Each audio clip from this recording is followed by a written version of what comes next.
Good afternoon. It is 3:01. I'm Joseph Bonanno, live from the 104.5 The Zone Circus Sports to the Main Kentucky Downs studios. In the coaching carousel in the NFL news today, the Titans are holding an in-person interview with former Dolphins head coach Mike McDaniel. They also have a Zoom interview scheduled with Steelers offensive coordinator Arthur Smith.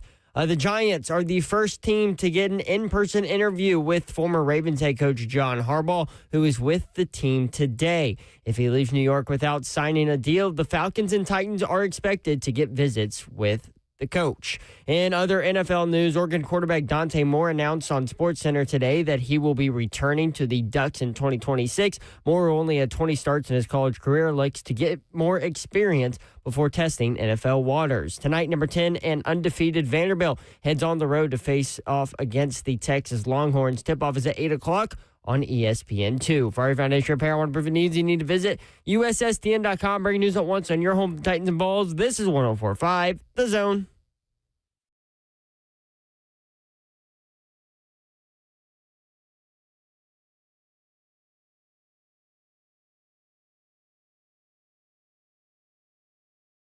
Three, 104.5 The Zone. Welcome in. It is hump day.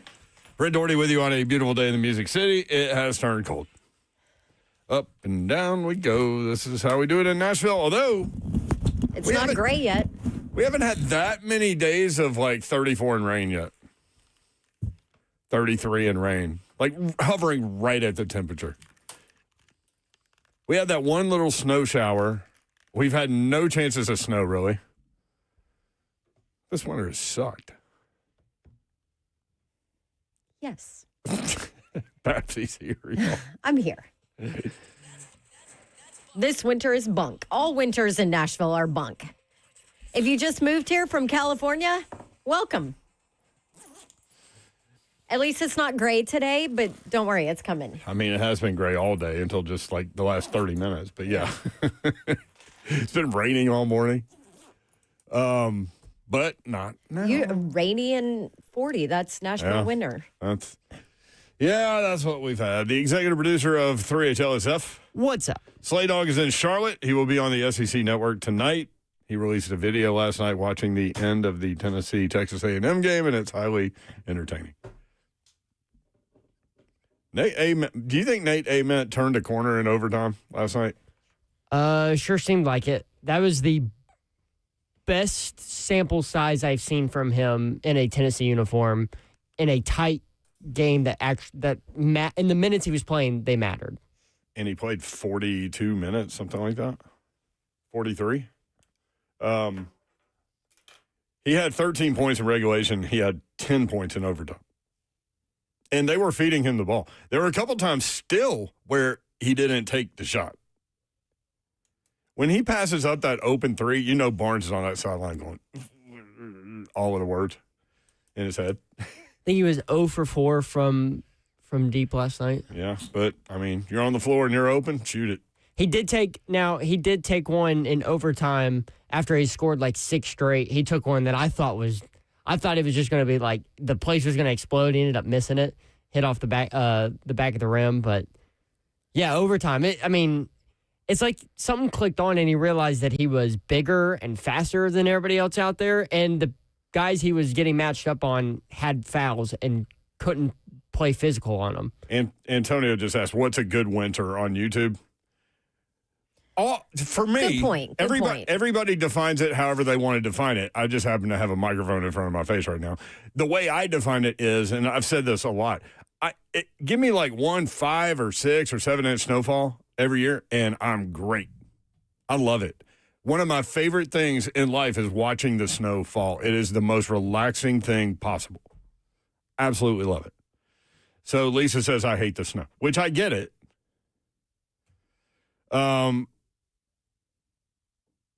Okay, Mayor, we see you with the coat. It's only because I haven't had a chance to take it off yet. That's the only reason why it's on. It's because he walks to work. Yeah, and I do walk to work. So Tennessee, back to that real quick, and then we'll expand later. But Tennessee, for most of that game, looked like an average basketball team at best. Mm-hmm. Turned it over 19 times. I mean, value the basketball. Each team missed 11 free throws. Texas A&M gave them everything they wanted. They hit 14 threes, something like that. Crazy. 3HL is powered by Spring Hill Heating and Cooling, springhillac.com. Vanderbilt back in action tonight. They play at Texas.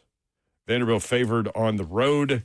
And then they've got a couple of big matchups coming up. Vanderbilt, a 3.5-point favorite at Texas. Texas coming off the win at Alabama. Vandy is 16-0, ranked number 10 in the country, top 10 team. Saturday, they host number 19 Florida. That'll be a tough matchup with the length down low for the Gators. And the Gators are hot as well. Tuesday, at number 17, Arkansas will be tough as well. So Vanderbilt playing very, very well. They're a fun team to watch and be watching tonight, that's for sure. 615-737-1045. Oh, look, Trish, Mayor is styling today. Oh, is that what happened? Yeah, you are styling. Thanks, Trish. Appreciate it.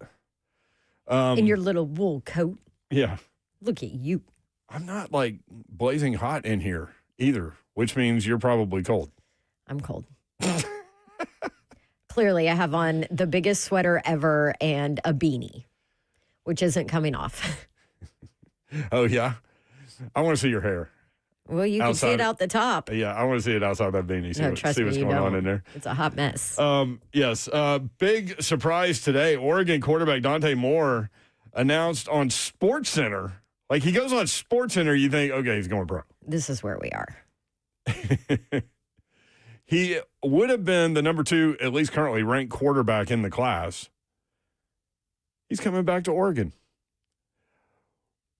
What do you think Dylan Raiola thinks about that? It's Raiola, but yeah, he's probably like, son of a. His brother went there too, right? Does he leave now?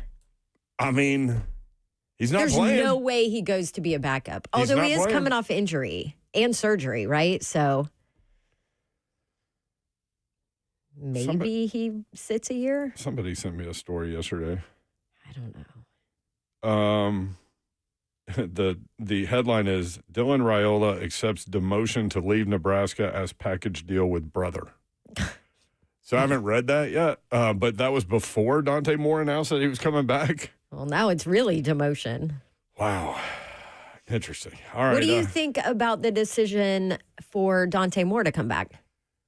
I mean, clearly, well, for one, we've said it, you can make a lot more staying in college another year nowadays, especially if you're a good quarterback than you will in the NFL, in the beginning at least. Yeah, I mean, if you can make $6 million, yes, the rookie deal in the NFL. I mean, the guaranteed money would be higher than that, but that's still waiting for you theoretically. Right. So it'll be interesting Allegedly, to see what he got to come back. But, I mean, obviously we're seeing more and more NFL draftable, highly draftable players coming back, which as a college football fan, you love it. I love it. And we started talking about is the college football game better or worse with NIL and the transfer portal? And I told you, I never gave my answer, but I told you that it was an immature take and selfish. But I love it. I love the transfer portal. I love the NIL. I love that we have these stories every day and all of this drama. I always say sports for me is entertainment. This is highly entertaining. So, immature, selfish take. There you go. I don't know how to respond to that. I was just thinking, I'm with you to an extent, but then also I hate the level of what it's doing to college football. Right. So I'm not looking at it from like the Grand Poobah stage of like, oh, here's college football lying down in front of me. What should I do? And how can I fix it? And what's the best plan? And all of these things. I'm looking at it from a consumer standpoint, and I love it because every single day there are stories. Mm-hmm. Every single day there's drama. And I'm here for all of it. Maybe y'all are, maybe y'all aren't. I don't know. 615-737-1045, 615-737-1045. Rock Rodriguez says, LMAO, Mayor, all about the chaos. Hell yeah. That is true. Well, we got chaos and coaching searches in the NFL, too. I mean, this is just the land of chaos. Here's another selfish part for me is doing what we do, it always gives us something to talk about. Yep. Right? Yep. I mean, we're going to cover the Titans coaching search. We're all going to talk about that. We're going to talk about the NFL coaching searches. I mean, there are 9 jobs open, so we're going to hit all of those things. But this gives us a little side turn from all that if you get tired of that from time to time. By the way, this Dante Moore decision makes this Ty Simpson decision look even better. That's one less quarterback that is going ahead of you. Yes, and at 3:45, we're gonna talk a little bit about Ty Simpson because he met with Chris Lowe. So Chris Lowe from on3.com and weekly guest on 104.5 The Zone on 3HL had a sit down or had a conversation, I guess, with Ty Simpson, and it's on 3.com. You can go read it there. But we'll read you a quote, and all I can tell you is I retweeted this story with that quote in it, and all I wrote was respect, because that's when you hear what he had to say about why he did not transfer and take money, it's kind of refreshing to your point. Yeah. 615-737-1045 at 3HL 1045 on X.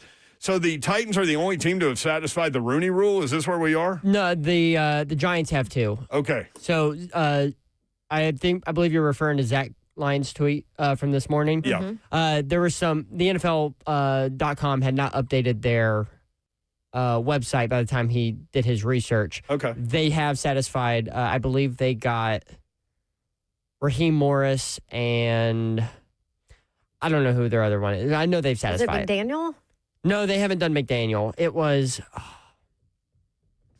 I can't think really of who their doesn't other. But it's just the Titans and Giants. Those are the only 2 teams that can hire a coach today. Right, and that was my question because John Harbaugh is meeting with the Giants. So I didn't know that they had fulfilled that responsibility. So theoretically, they could not allow him to leave the building and get him to sign a contract and be done with it. Other than that, if he does move on from that conversation, he is scheduled to meet with the Titans and the Falcons so far. That is the reporting that is out there. The Titans did interview Raheem Morris and Mike McDaniel. The Rooney Rule is 2 in-person external minority candidates to interview. Antonio Pierce was the other Giants interview that helped satisfy that. I was thinking about your guy, Brian Flores, the defense coordinator with Minnesota that you love. What about him with the Raiders? With that attacking style of defense, that plays right into their ideology. He interviewed with the Steelers today, or at least got requested to be interviewed by the Steelers today. 615-737-1045. Colt is in Memphis. Colt, what up? Hey, to Brent's comment about he loves the transfer portal, I agree for fans overall. It's probably fun, adds entertainment, but just an interesting perspective. One of my good buddies he's a wide receivers coach for a middle of the road Big Ten team, and just hearing just what he deals with on a daily basis, especially this time of year. Just one of the things he said is he's got 3 guys in his wide receivers room, and he makes about, $500,000 a year coaching receivers in the Big Ten. Like I said, for a middle of the road team, and 3 guys in his room makes more than he does, which is just crazy. If you think about that and just trying to build a roster, he doesn't know who's going to be on his team. I don't feel sorry for him because he's making $500,000 a year coaching receivers in the Big Ten, but it's just nuts to hear what it's really like on a daily basis. Yeah, because that goes on in the pros all over the place, but now it's obviously trickled down into the college world and not surprising. But great story, Colt. Thank you, man. Appreciate it. 615-737-1045. Does that surprise you at all? No. Yeah. James in Columbia. James, what's up, man? Hi. My question is if the Titans if they're seriously in the running for Harbaugh, why wouldn't Miss Amy, just make that happen? Why wouldn't she pay him, whatever, the $20 million or, whatever it takes, or, give up a little bit of control of the team? Well, we don't know if he is. The reports out there are that the Titans are on his list, but it's not like she could be like, hey, here's your $20 million. Here's your part of the team or whatever. You're hired. Like, he has to agree to it. Also, she's not giving part of the team. Right. But here's the other thing. Like, why don't the Giants do that? Why don't the Falcons do that? Yeah. I mean, there is a process here. Thank you, James, for the phone call. Yeah, there's a process, and I mean, at the end of the day, like, yes, hypothetically, Harbaugh can get any job he wants and get an offer for any job he wants, but he has to want to take it too. I know the Giants are going to throw the kitchen sink at him today, trying to get him to sign before he leaves. And just be done. That's what the reporting is. Do you think in his mind, he's like, you know what? I have all the leverage here. Why would you not? Let me go talk to the other team. Why would you not? Like, I'd be very shocked if he walked out of there as the head coach of the New York Giants after only taking one in-person interview. Unless that was his decision the whole time. And that's true. But again, and he's already had it made. He's got all the leverage. Why would you just accept the first deal on the table? 615-737-1045. When we come back, Aaron Schatz graded the NFL rookie classes 1 through 32. Where are the Titans on his list? And how would you grade the Titans rookie class? If you want to talk about the coaching search, you certainly can. The little transfer portal NIL topic, if you want in, is college football better or worse with the current system? 615-737-1045.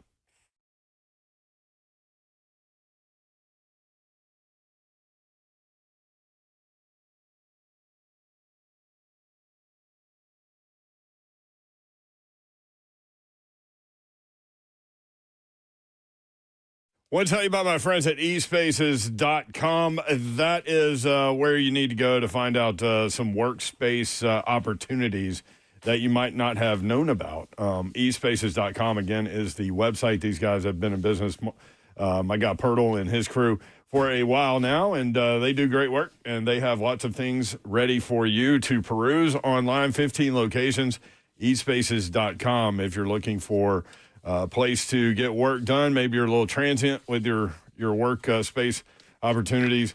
These guys are there. Again, 15 locations. They can help you out and hook you up.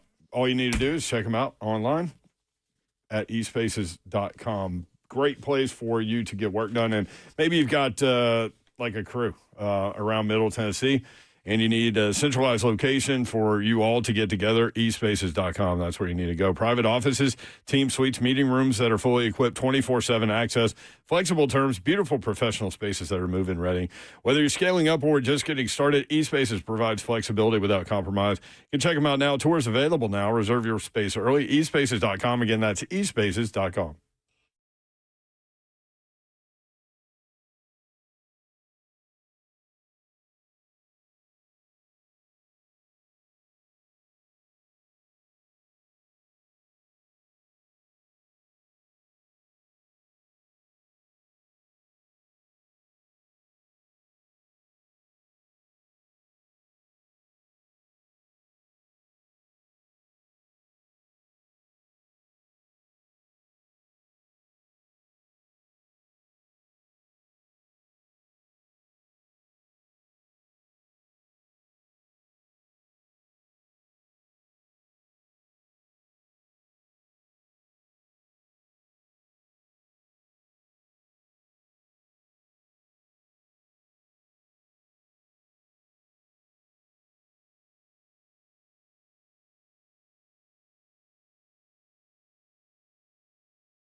3HL 1045, The Zone. Brent Doherty, Don Davenport with you. Ron Slay will be back tomorrow. Hope you're having a great Wednesday. Sun is out. I see blue sky out there.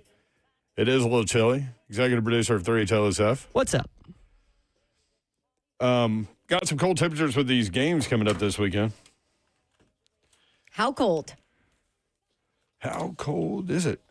Let's see. Bills at Broncos. High temperature 44, low of 34. No % chance of precipitation. Seattle, low of 35 degrees. That's the night game on Saturday. No precipitation chances. Patriots hosting the Texans. 2 o'clock on Sunday. 36 degrees the high. 17 the low. 45% chance of snow in Foxborough. So the temperature will be falling through the 30s during that game, maybe into the upper 20s with a chance of snow. Rams at Bears, low of 6 degrees in Chicago. That's the night game on Sunday. Chance of snow showers. We'll get with Todd Ferman at 4:20 about all 4 of those NFL playoff games. Also, the Miami-Indiana matchup on Monday. I did see one of the betting prognosticators that we like, Brad Powers, went Miami plus the 8. Really? Yep. And you can get it at 8.5 if you go with him. I see. I think it was Josh Pate picked Miami. I'm To win? Yeah. Wow. I'm seeing a couple of. I mean, that's just what IU wants, right? But I'm seeing a couple of experts thinking that it is not the Vegas line that. Yeah, Power Everybody said his power ratings for both teams have his line at 6.5. That's why he's going Miami plus the 8. He didn't pick them to win necessarily. He just he went with the plus 8. We'll get what Todd Ferman has to say. Also, Miami has home field advantage theoretically. What's that worth? I did see Todd Ferman say that it was worth 1.5, but we'll ask him why. But is it really home field advantage? They're expecting maybe 50-50 or more like 55-45 Indiana, even though it's in Miami. It's not a huge fan base, the Miami Hurricane fan base. Well, we know the IU is. The IU fan base is. I mean, that was proven in Atlanta. I mean, they get a lot more support when they're winning, obviously. But what I've heard from people that know that situation is there's so much to do in South Florida, it's hard for them to draw crowds. Right, but this is the event. Oh, I'm talking about regular season. I'm talking about decade. regular season, like home games, fans I'm going not to games. arguing with you. I'm just pointing out. Yeah. Oh, But no, it's going to be full. There's no question. this is the event. I mean, clearly, you can't get in the freaking parking lot for less than $800. I know. We looked at tickets yesterday. If you missed the show yesterday, and lower level, they're around $20,000 a piece, and you can get in the upper deck for like $3,300 on the secondary market. Now, if you know people, you know people. Congratulations. Before we dive into more sports things. We are going, by the way. You are going. We are going. Congratulations. That'll be fun. I'm glad that you're going because the last thing you need is pressure from me on you on that. But I just knew that's why I was sending you the messages I was sending you. If it had y'all not gone and Indiana wins the national title in football and then they never win another. Listen, coming into this season, Indiana has more losses than any college football program. Any college football program. In the history of college football. For them to play for the national title, and my concern was Travis would not go, and then he would regret it forever. Right. And you got to stay away from those things. Well, he doesn't have to regret it. Although, yes, if it's just me and him and they don't win, he's going to be like, you're the problem. I feel the pressure. No. I feel the pressure for IU to perform. No, I mean, you weren't there for all the losses. You were only there for a few years of that. That's true. I would blame Buck. I know. See, Buck's okay now since he was in Atlanta and they won. So he made it through that. Okay. Buck's such a fair weather friend. At least he admits it, though. I mean, he flat out admits it. He never went to an IU football game in college ever. He's a Notre Dame fan, not an Indiana fan. Don't let him fool you. I mean, we say all the things when we bring up Buck in Indiana. He didn't know where the football stadium was. Now, part of that is like, Now, hey, he dude. did know basketball because his famous banana footage, Yeah, he was in a banana costume. a banana suit for the shot. Yeah. What was that guy's name? I don't know, but he didn't Watford even. or something? And he didn't even react. Beat Kentucky with a corner three. And At the buzzer. Buck is underneath the basket, so you can see him. He's in a banana costume with the head off. And everybody goes running by him to go run onto the floor. And Buck's just standing there like he didn't even know what happened. Probably because he was that inebriated in his he was banana consuming. suit. He was consuming. Although I will say this, I'm impressed that Buck used to be a guy that would go to a basketball game dressed up in a banana suit. I mean, aren't you guys impressed? He would never be caught dead in a banana suit nowadays. He's too bougie now. He's way too bougie Too now. bougie for a banana. Yeah. I mean, clearly he was quite inebriated. But yeah, it was Christian Watford's clutch three back in. Somebody said that damn shot won't go away. Ooh. Just trying to write. So I think I can confirm that Mike McDaniel did not get a deal signed with the Titans today because he has now been scheduled to interview for the Tampa Bay offensive coordinator job later this week. OC job? The Titans aren't hiring anybody off the first interview. They're not going to. They're also not going to hire anybody until you find out what your, in your mind, top candidates are doing. And nobody has decided yet. Yeah, nobody's doing anything. And nobody's doing anything till Harbaugh decides, right? I mean, there are at least three teams Let me that say won't do this. anything. At least the Giants, Titans, and Falcons will not do anything until Harbaugh makes his decision. At least those three. So Do we need white smoke for Harbaugh Yes. to let us know? Yeah. Well, let's make it two-tone blue smoke. Yeah. Okay. I don't see it happening. Question coming up, and then I have another question that doesn't have anything to do with anything. It's just something I don't know anything about and don't know why it's happening, and I know some of y'all do.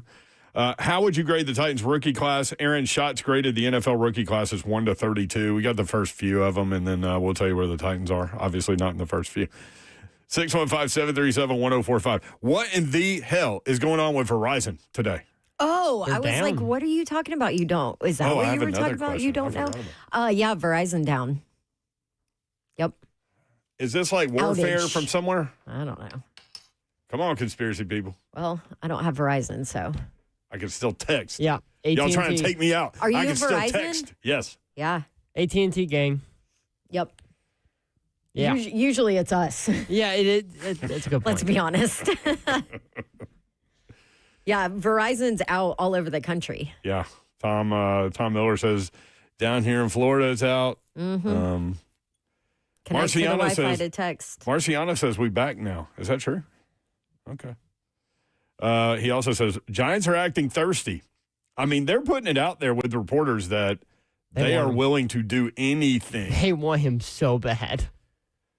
From Ralph Vacchiano. Did I do that right?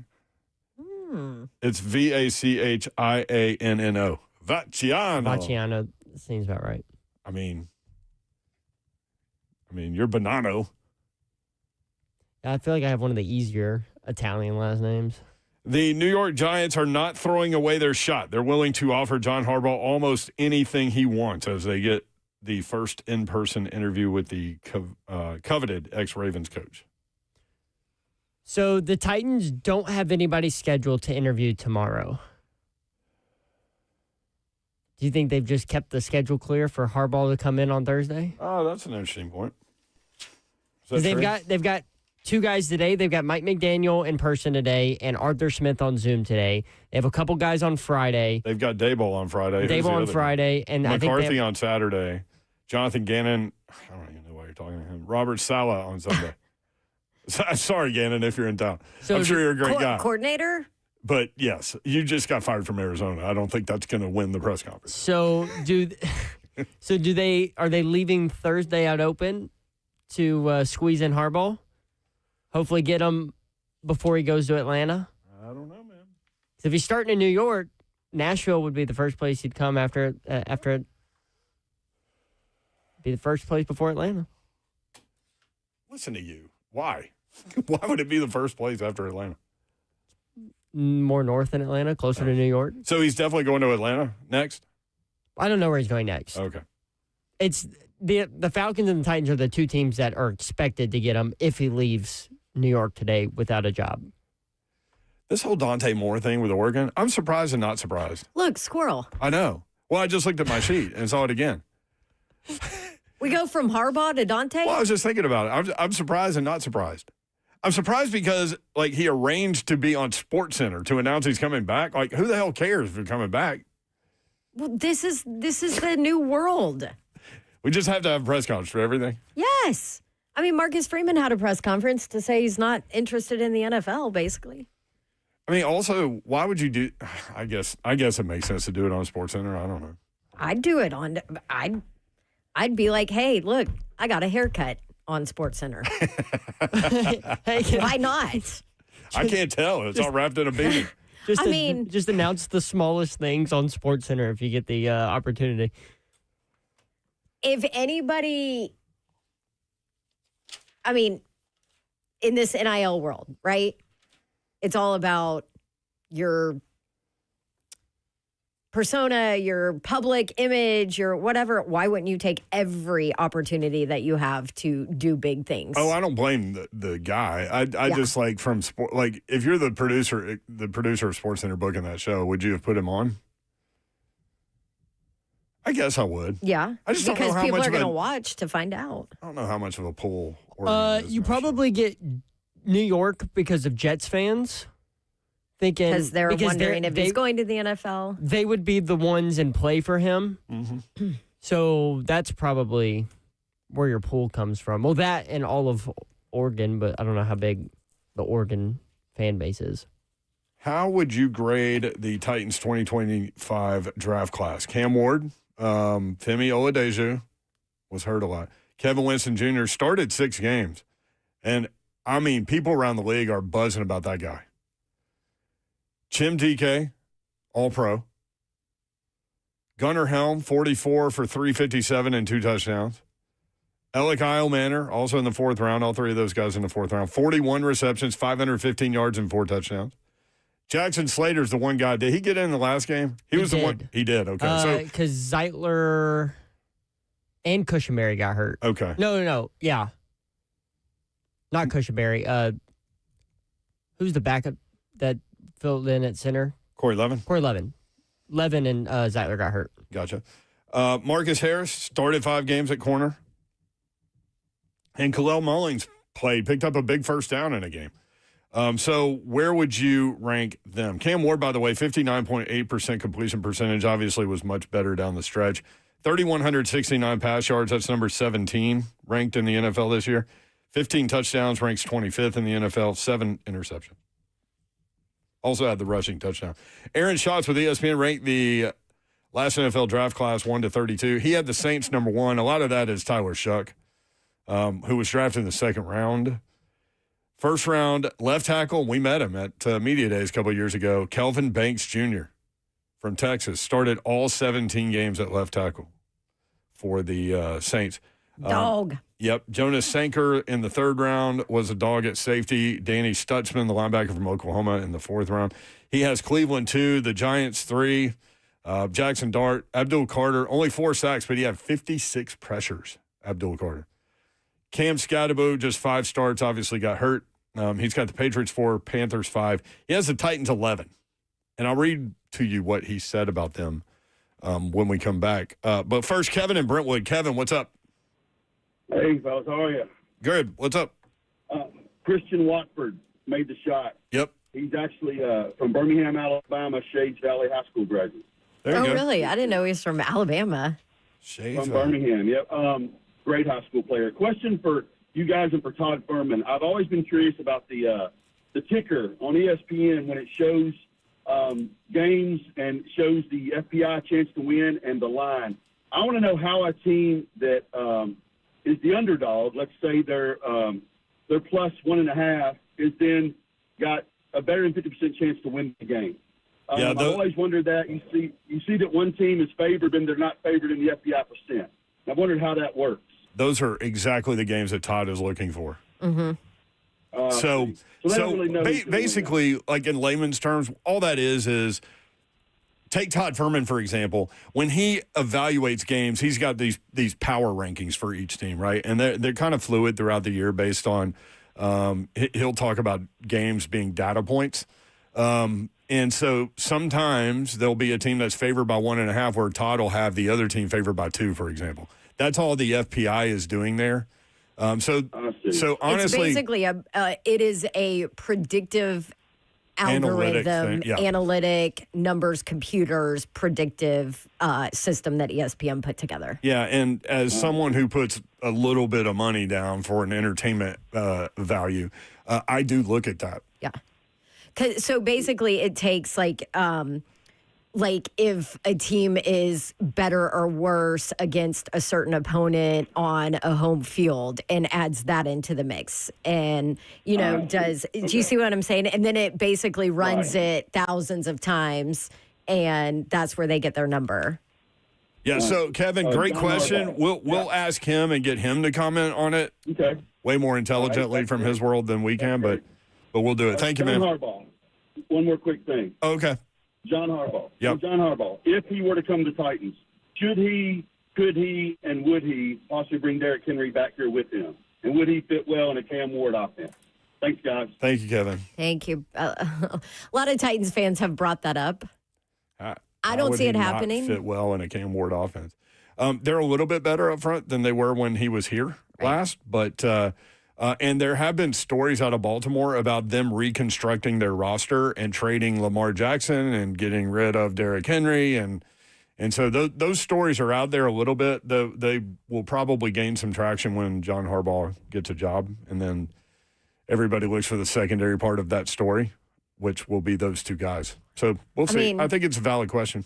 He's also going to be 33 years old, and I know that this conversation has been had, and then he still performs. But at the end of the day, he is an aging running back. 615-737-1045. How would you grade the Titans rookie class? Went through it a little bit.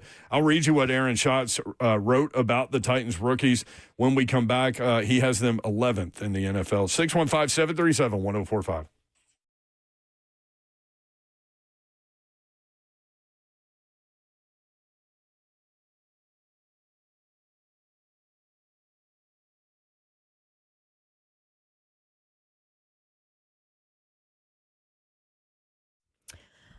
Woo, chilly temps, they are back. And with those chilly winter temps setting in, make sure you don't leave your wealth management goals out in the cold. Call my friends at Trajan Wealth today, 615-270-5000. I've talked about Trajan Wealth for a little bit now. I'm actually a client, and they make retirement planning simple. No pressure, no confusing jargon, just clear, honest advice from fiduciaries who put your goals first. They have to. That's what they do. I feel more confident. You can feel more prepared and honestly relieved that you will be ready for retirement when you are ready to retire. And if you've ever wondered if your plan could be better than what you have now, just go visit Trajan Wealth. Get a second opinion from them because they will give you a complimentary consultation, and they have 2 offices in Brentwood and in Franklin, 615-270-5000. Maybe you just want to know more about them. Go to TrajanWealth.com. Let them be your partner in your financial wealth journey. Advisory services through Trajan Wealth, LLC, SEC registered investment advisor, client paid advertisement. Additional disclosures at TrajanWealth.com.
look, it's that time again. Hey, you on my mind again. World class international. Tell 'em meet me in Nashville. And it's not up for discussion, just a lot of walking buckets. One player get that medal. 4 weeks, it's all or nothing.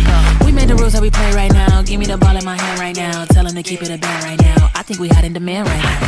Yeah, rise to the challenge, never ran from them. The roster filled with champions. The music cities tell 'em this is our court, our game. Our court, our game. Our court, our game. Our court, our game.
Tell 1045 The Zone. I really didn't get the answers I wanted on this Verizon situation. When is this? When can I make a phone call? Some people are saying that they can, but others are saying they can't. Yeah. Maybe I need to restart my some of y'all. phone. I mean, I call like no one anyway. Are you at that point, or do you still make a lot of phone calls? I just nobody. text everybody. I'm a texter, and usually my friends have to call me because I'm really bad about catching up. I suck at it. 615-737-1045. How did you think the rookie class went? I just went through the list. Cam Ward, Femi Oladejo, who got hurt. Kevin Winston Jr. started 6 games, 34 tackles for him. Tim DK, Gunnar Helm, and Alec Ioman are very productive, all 4th-round picks. In fact, remember that stat? Tim DK and Alec Ioman are only the 3rd rookie wide receiver combo in NFL history to each have at least 40 receptions, 400 yards, and 4 touchdowns receiving. Only the 3rd rookie combo ever. And the Titans are 11th. Yeah. For the rookie class. Yeah. Jackson Slater, who got in the last game, offensive line. Marcus Harris, who started 5 games at cornerback. Thank God they drafted him late because they traded 2 away. And, I mean, that was a disaster. And Khalil Mullings, the running back that they kept. I'd give him like a B minus. Like, I think you're really propped up by the fact that Chim Dike and was an All-Pro. Cam Ward showed what he showed at the end of the season, but I think what drags you down is the injuries. Obviously, losing Femi early, I guess middle of the season, and not seeing him the rest of the way, especially with him being your 2nd-round pick, that really hurts. Especially because he's a developing player out there on the edge, and he really needs reps. Kevin Winston not playing to start most of the season. Then he had that quick flash in the pan where he was there, and like he showed something, and then he got hurt again, and then missed the last couple weeks. I really think it's the injuries that bring down their grade. But in terms of looking out for the future, like I feel like it's a very good start in terms of a rebuild. I'm going to read what Aaron Schatz wrote about the Titans when I find it. Still haven't found it. I thought I screenshot it, but clearly I didn't. And then I thought I tweeted it, and I don't think I did, so I'm going to have to find the piece. But I will, and I'll let you know. But, yeah, he had him 11th. But so what do you think about – so Chim DK and Alec Ioman, they proved that they can be rotational pieces at the very least for this Titans offense moving forward. I don't think either one of those guys is a 1, obviously. Could one of those guys be a 2? I don't know. Chim DK could be your slot guy for sure. But, the thought is the Titans are definitely going to, through the draft or free agency, go playmaker for sure. That playmaker, edge, cornerback, three biggest needs. There are needs all over the roster, but three biggest needs maybe? Yeah. Safe to say? Yeah. Did you find it? I did find it. Good.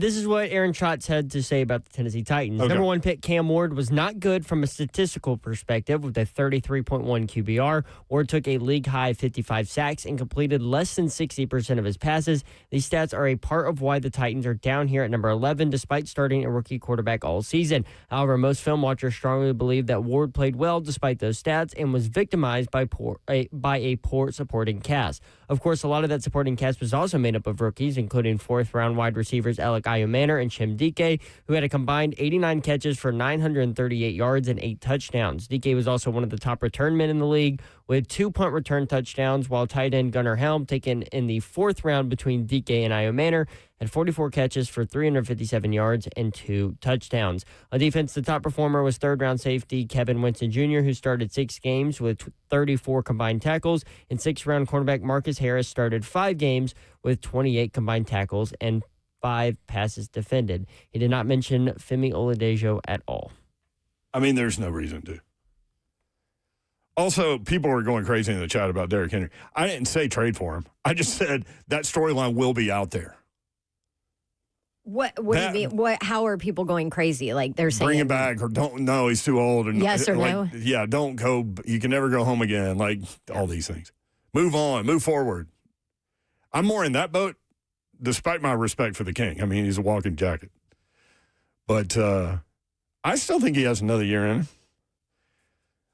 Down the stretch, he had that game with, what did he have, 200 yards and 4 touchdowns or something down the stretch? Yeah, I think it was 240, 4 touchdowns. It was against Green Bay on a Saturday night game, Sunday night game, something like that. Yeah. Also, Scoob sent a message on Twitter. What up, Scoob? Appreciate you, brother. Asking about Chim Dike winning Rookie of the Year. He's not. Ted McMillan's going to win that. McMillan had 70 receptions, 1,014 yards, and 7 touchdowns for the Carolina Panthers. Yeah, I don't think anybody else has a case against what Ted McMillan. All the quarterbacks, Cam Ward, what Aaron Schatz just said, his stats were, Tyler Shuck didn't play enough, Jackson Dart didn't play enough. It's Tech McMillan. I don't really think there's another rookie out there that is in the running for the offensive one. Lonzo's giving the class a C+. Damn, Lonzo. What, they missed their homework a couple times or something? I don't think you go any lower than a B. I guess you could go B- and make a case for it, and I'll listen to that for sure, but I don't think you go below that, do you? No. And again, most of that is probably bogged down by injuries. Not seeing Femi, Kevin Winston, Marcus Harris getting hurt at the end, Gunnar Helm getting hurt at the end. Yeah, but when Winston got good and he was back there at safety, they were different back there. I don't think Amani Hooker had the year we're used to. No. Not at all. But Winston, when he was in there, that dude can go. Very, very talented player. And then I gave you the stat with Chim Dike and Alec Iomanner. I don't think you can give that stat. That's only been done 3 times in the history of the league, and you're going to put him at C or below B-. I don't know. Just me. We can have a conversation about it. 615-737-1045 at 3HL1045. You can watch the show, YouTube, Facebook Live, Twitter, and Twitch. Twitch, please. Still don't know how to feel about Dante Moore. You're stuck on it. I'm stuck on it. But, we've talked about this before. College football is going to be better just from a performance aspect because guys are staying. Yeah. Way more guys are able to stay from a financial standpoint than have been in the past. Before NIL and transfer portal, if you got a first, second, third round grade, you were gone. 99.9% of the time. Now it's within question. Now you got a guy that could have gone number 2 overall staying. Do you think the fact that it was the Jets had anything to do with that decision? Maybe. I don't know. I don't think so because regardless, you're going to go to a bad team. You're going to a bad team. You're and going you to a could go bad team New if York, you're a man. good quarterback. Yeah. Go to New York, live in Manhattan. Life could be worse. All the endorsement deals from the Jets, from the Big Apple. Yeah. Big city, big media. They would sell the crap always out of that guy. I just know that's been a talking point the last week or so. It's like Stephen A. brought it up. Screaming A. Smith. He brought it up last week. He actually got into it with Garrett Wilson because he went on a show screaming that Dante Moore should refuse to enter the draft because he doesn't want to get drafted by the Jets. And Garrett Wilson was like, "Hey man, shut up." When we come back, I don't know. he might Not have sure if, expounded on that. Yeah, maybe it wasn't word for word, but it was essentially, "Hey man, shut up." The 4-word answer. When we come back, Coach Mack, presented by Two Rivers Ford. How different is interview number 2 from interview number 1? He's been through it. Also, I was gonna present him with this question that we throw around every once in a while. Do you think free agency should be before the draft or draft first? You bring this up a lot. I know. Well, who was it? Was because it Zach? you think it should be before the draft. No, I haven't decided. Okay. But I think it's You Zach. think it should be a conversation. Yeah, I think it's Zach that runs around here saying that free agency should be before the draft. I could be wrong about that. It's somebody here. And that kind of put the thought in my head. That way you know what you need to draft. If that Yeah, makes sense. but I don't know. But when you're looking at free agents, you're not, I mean, what does that compare you to? Basically, your first and second draft picks? I mean, it's not like you're looking at third, fourth, fifth round guys and saying, oh, I don't need to draft that because I have this free agent. Like, you're not getting a free agent that's that level. Right, but I mean, if you're basically talking about your first round pick, really. if you're getting free agents, you do get free agents for depth. But you can look at your free agent class and decide, like, these 2, 3, 4 guys are penciled in as starters. So we know that going into the draft. These 4, 5, 6 guys are depth pieces. Yeah. So we also know we need competition there. I don't know. But I also feel like you can always get depth pieces. I've just in free never agency. I've just never had that conversation. Except I guess maybe is offensive line. why I'm curious about it. Yeah. Coach Mack next, presented by Two Rivers Ford. We'll be right back.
Good afternoon. It's 4:03. I'm Joseph Bonanno live from the 104.5 The Zone Circus Sports at the Make Kentucky Down Studios. Taking a look at the coaching carousel news of the day, starting with the Giants and John Harbaugh, where the two are currently meeting in New York.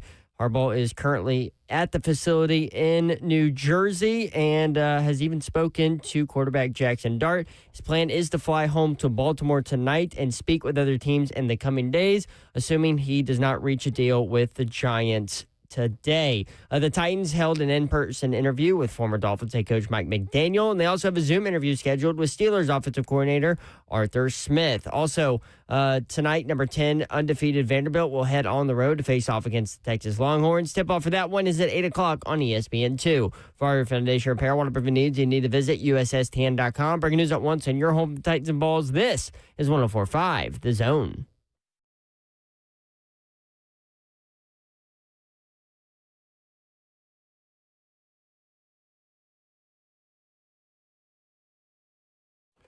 Tell 104.5 The Zone. Britt Doherty with you on a beautiful afternoon in the Music City. Hope you're having a great hump day. Slay Dog will be back tomorrow. Don Davenport is here. So is Coach Mack. Thanks to our friends at Two Rivers Ford. Coach, what's up? How are you? I'm doing good. Call just dropped off. I'm on Verizon, so I don't know what that means. Well, you're one of the few that actually has calls right now. Yeah, I can't make a phone call, Coach Mack. Not that I want to. Joseph had gotten a hold of me, and then it started doing that beeping sound. That means you're not on the air. Well, let me hit you with questions before Verizon takes over. That's right. Let's go. Question, how different is interview 2? In this process, when they interview, however many people they do, like close to 20, I guess, but that first interview, and then they narrow the list down, people get a second interview. How different is the second interview from the first interview? It's much more detailed. If you make it past the first round, so to speak. I mean, depending on how it goes, whether you see, there used to not be any Zoom. The Zoom meetings are a lot different than the in-person meetings. Most of the second interviews are in-person meetings, so it's just much more detailed, and you can start to grind down into the fine points that you want to make. That first meeting is really kind of a general, get to know you, and not only get to know you, but just get a general idea of how the fit might be. The second one, if you make it to the second interview, much, much more in depth. So how much time do you spend preparing for that? Well, I mean, if you're doing it right. Because you've been through it, for those that don't know. Off of personal experience. I Yeah. mean, you spend years getting ready for the first one. Because and you don't have to think, if you're one of the hot candidates, and if you're on track for that, depending on who your representation is. I mean, that's extremely important. But that sooner or later, when you're on the radar, you better start putting things together. And by that I mean you better start formulating plans. You better start making notes on the things that you like and don't like, what you have done to be successful in the league, what you would do different. You need a list of people that you would at least try to get on your staff, their responsibilities, where that would be. So I can just say in my instance, about 2 years when I knew that I was going to be a pretty hot candidate because of all the indications I'd gotten. First of all, doing interviews that were sent to the league, and then with my representation, I spent a couple of years getting ready for the first one. So, let me jump in here real quick, Coach Mack, as Diana Rossini of The Athletic puts out that John Harbaugh is expected to fly out of Teterboro Airport today and fly back home, where he will be meeting with the Tennessee Titans decision makers tomorrow. The meeting will serve as a formal in-person interview with the Titans at Harbaugh's residence. There you go. Which is why there's nothing on the schedule tomorrow for the Tennessee Titans. Yeah, they had left Thursday free. Coach Mack, obviously John Harbaugh is the guy with the most leverage, but that's some leverage, man. People are coming to your house for the interview. Look, they've done it before. It happened to me when I was interviewing for the Bears job very early. Mark Hatley was the general manager. He had been at the All-Star game out in California at the time when they had the East-West game out there, and he flew and spent the evening at my house before I ever went to Chicago. That's amazing. What do you think about John Harbaugh as a coach, just as a football guy? No, he's legit. I mean, he's completely legitimate. I mean, that's, those kind of guys, first of all, when you got that much time on task as a head coach in the National Football League, I mean, and he's been very, very successful. Look, to me, I mean, Mike Tomlin, those guys are elite coaches. You don't last this long in this league in any capacity if you don't know what you're doing. So when you're looking at the Titans, let's say you're John Harbaugh looking at the Titans, right? What is the biggest positive? Like, we know the new stadium, right? We know Nashville's awesome. We know there's no stadium contracts, whatever. When you look at the roster, what's the biggest positive, and how much of a rebuild is this still for this franchise? Well, I think Mike Morganzi is a huge, huge plus for this thing. And just the fact that he's already laid down last year, with a fairly successful draft class. And here's the other thing, too. I mean, Mike Morganzi is a very, very legitimate leader in the National Football League. First of all, he's a keep your powder dry dude, which I like a lot. And the other thing is he's not ready, fire, aim. And when you're a head coach, you really want somebody that's going to be in charge, that you can work with, that's not impulsive and that's not ready, fire, aim. The other thing that you look at, that I always looked at was what are the circumstances that you can control, and one of those being there is salary cap space right now, and you've got some building pieces that you can already work with. Those things would attract me to the Titans immediately. Yeah, I mean, Schefter has him at 113, number one, most cap space in the league. That has to be attractive, right? And then you mentioned the draft class, and we were kind of rolling through that. I mean, Cam Ward, Kevin Winston looked great, and I was going to ask you about him. Started 6 games late. Chim DK and Elliot Heilman are only the third rookie receiver combo with each having at least 40 receptions, 400 yards receiving, and 4 touchdowns receiving. Gunnar Helm, 44 for 357 and 2 touchdowns. Marcus Harris started 5 games at corner. So you're right about the draft class and the cap room and everything I hear about Mike Morganzi is positive from people around the league. And I think you're right. You started with that, and I'm not surprised. What did you think about Kevin Winston once he was able to get going? No, I like Kevin Winston. He's got a really, really good chance to be something. And look, this draft class, they played out of necessity. None of those guys in this draft class, just because of the makeup of the roster, had a chance to do anything other than have to be starters immediately.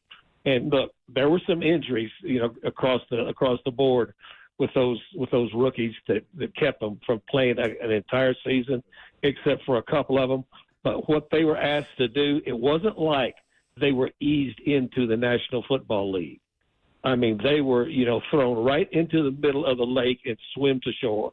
And so, to me, that group, they showed some maturity, and what that demonstrated to me was they've done a really good job of vetting deeper in players than just their athletic ability, because this was a very, very mature group that was able to handle some of that situation in a very difficult year. No. Coach Mack, she was talking to me. Coach Mack with us, presented by Two Rivers Ford. So where are you and Rhett in your process as you guys get ready for the draft? No, just barely started, not even close. Because I mean, it's once we start gathering the information, then I've got to watch a tape, and I won't even put anything down on a player unless I've watched 5 or 6 games to begin with, because I'm the antithesis to a ready, fire, aim guy too when it comes to vetting players, especially the way that I learned how to do it. So we're in the infant stages of this group. Coach Mack with us on 3HL. Yeah, Senior Bowl coming up. So ideally, you would want that coach in place, right? Maybe not all the assistants, because you can get assistants down there. But yeah, the Senior Bowl is not. I mean, the main thing for me always has been, since I've been involved with the draft for the last 40 years, is study the tape and know how to discern and believe what the tape shows you. And then the other thing is that I miss now, in the thing that I do that I used to really be deep into is the face-to-face interviews and the extensive time spent with the player. I mean, that I miss that part of it, now in my capacity. That's a huge part of this. Coach Mack, presented by Two Rivers Ford, every Wednesday at 4 o'clock. Thanks, Coach. Appreciate you. Guys, it's my pleasure. See ya. All right. There he goes, Coach Mack. Presented by Two Rivers Ford. When we come back, we'll talk about the 4 NFL playoff games coming up this weekend and the national title game coming up on Monday with Todd Ferman, our guy in Vegas. That's next, 3HL. Let's go.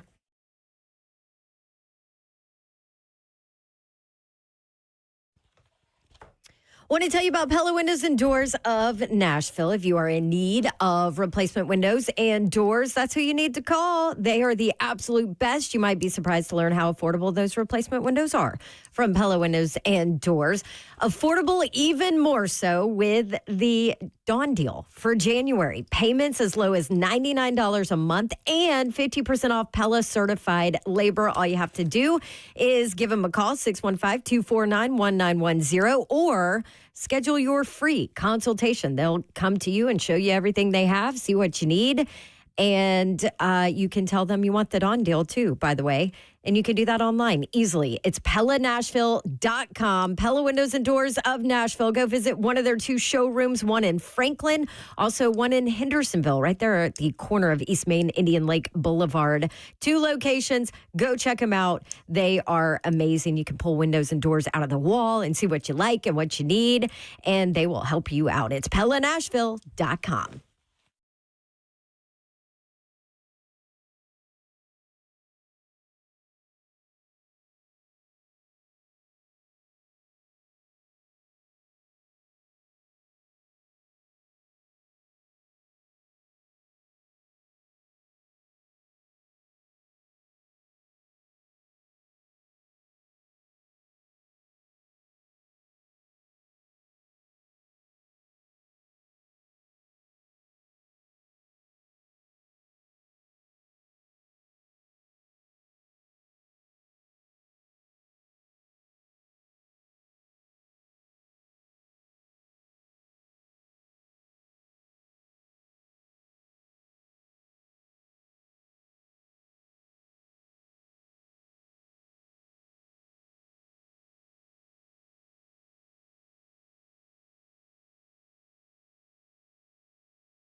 3HL 104.5 The Zone. Coming up at 4:45.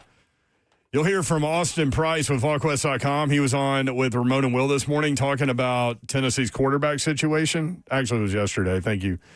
In my ears, F-Dog. Good job. Talking about Bo Pribula. Also talking about could Tennessee go after an FCS quarterback. There's one out there that has just unbelievable stats. But he's at the FCS level. Brought him up yesterday. You did bring him up yesterday. He's a very interesting prospect, let's just say, that out of the transfer portal. The dude only played 9 games, and he threw for 3,508 yards. That's 390 yards per game. He also ran for 36 yards per game, which gives him 426 total yards per game. But, again, that's at Western Carolina. Yes. I did ask a coach in that world, texted a coach in that world to give me a little backdrop on him, and it's interesting. Todd Ferman joins us. Hey, Todd, the Titans brass are headed to Baltimore to visit with John Harbaugh in his house. Do they have a shot? I mean, it's never a great sign when you have to pack your bags and go on the road to try and meet with a candidate instead of bringing the candidate to you. As all of us can attest to who have gone through the dating cycle at one point in our lives, you want the other party to show a lot more interest before you come out of your comfort zone. So I'm not sure that this is a marriage made in heaven with the Titans, but at least they're being a little bit proactive in this regard. And, you know, in relation to your Vols, Brent, look, there's always a chance that they can land the next Cam Ward and bring him to Knoxville. So hope reigns supreme as they continue to strike out with proven commodities at the FBS level. Yeah, it's weird. Like, I don't even know how many they went after. I mean, we do know that they wanted Levitt. We do know that they wanted Pribula, and we don't know if they're the ones that exited that conversation. So it's kind of a weird situation. And Babs brought it up yesterday, like, just from a fan perspective, why not just roll with McIntyre and face on Brandon? Your chances to make the playoff go way the hell down, but it would be fun.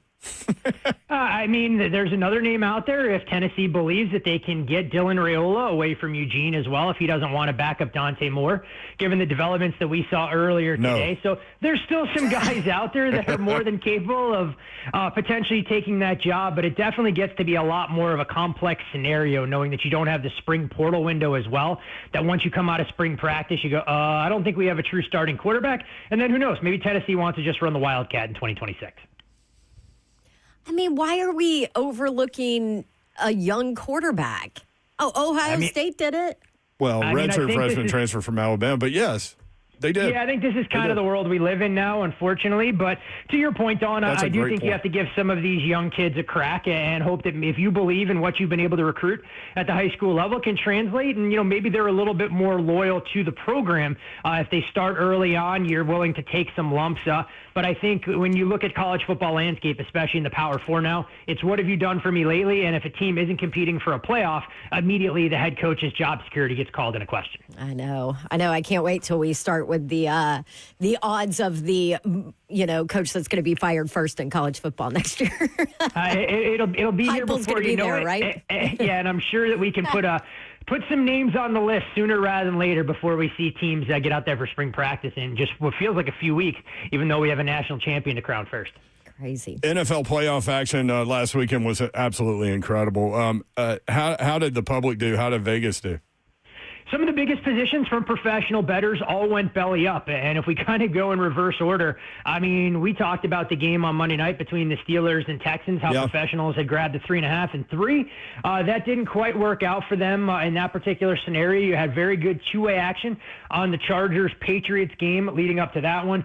The Eagles and 49ers dynamic got to be a little bit more interesting on game day because it was largely one-way traffic from the pros, taking that number from 3 out to 6, but then Lane Johnson becomes a surprise scratch, and immediately those 6s disappeared from the market, trending towards 5.5. Of course, the 49ers then go on to win that game outright. You had professional money that came in on the Jags, but people forget that Josh Allen is still greater than Trevor Lawrence at this particular point in his career. I was one of those folks that thought at 21-3, the Green Bay Packers were in a great spot to knock off the Chicago Bears. How quickly we forget that the Bears, even when they face double-digit deficits, are not officially dead. And then tremendous two-way action from professional bettors around the 10 or 11 for the Rams-Panthers. So it's one of those things that professionals don't win 100% of the bets they make. And oftentimes, this time of year, the public will have their say. So stay true to your convictions and don't necessarily get swayed if you felt you've done proper homework. The two number one seeds play on Saturday.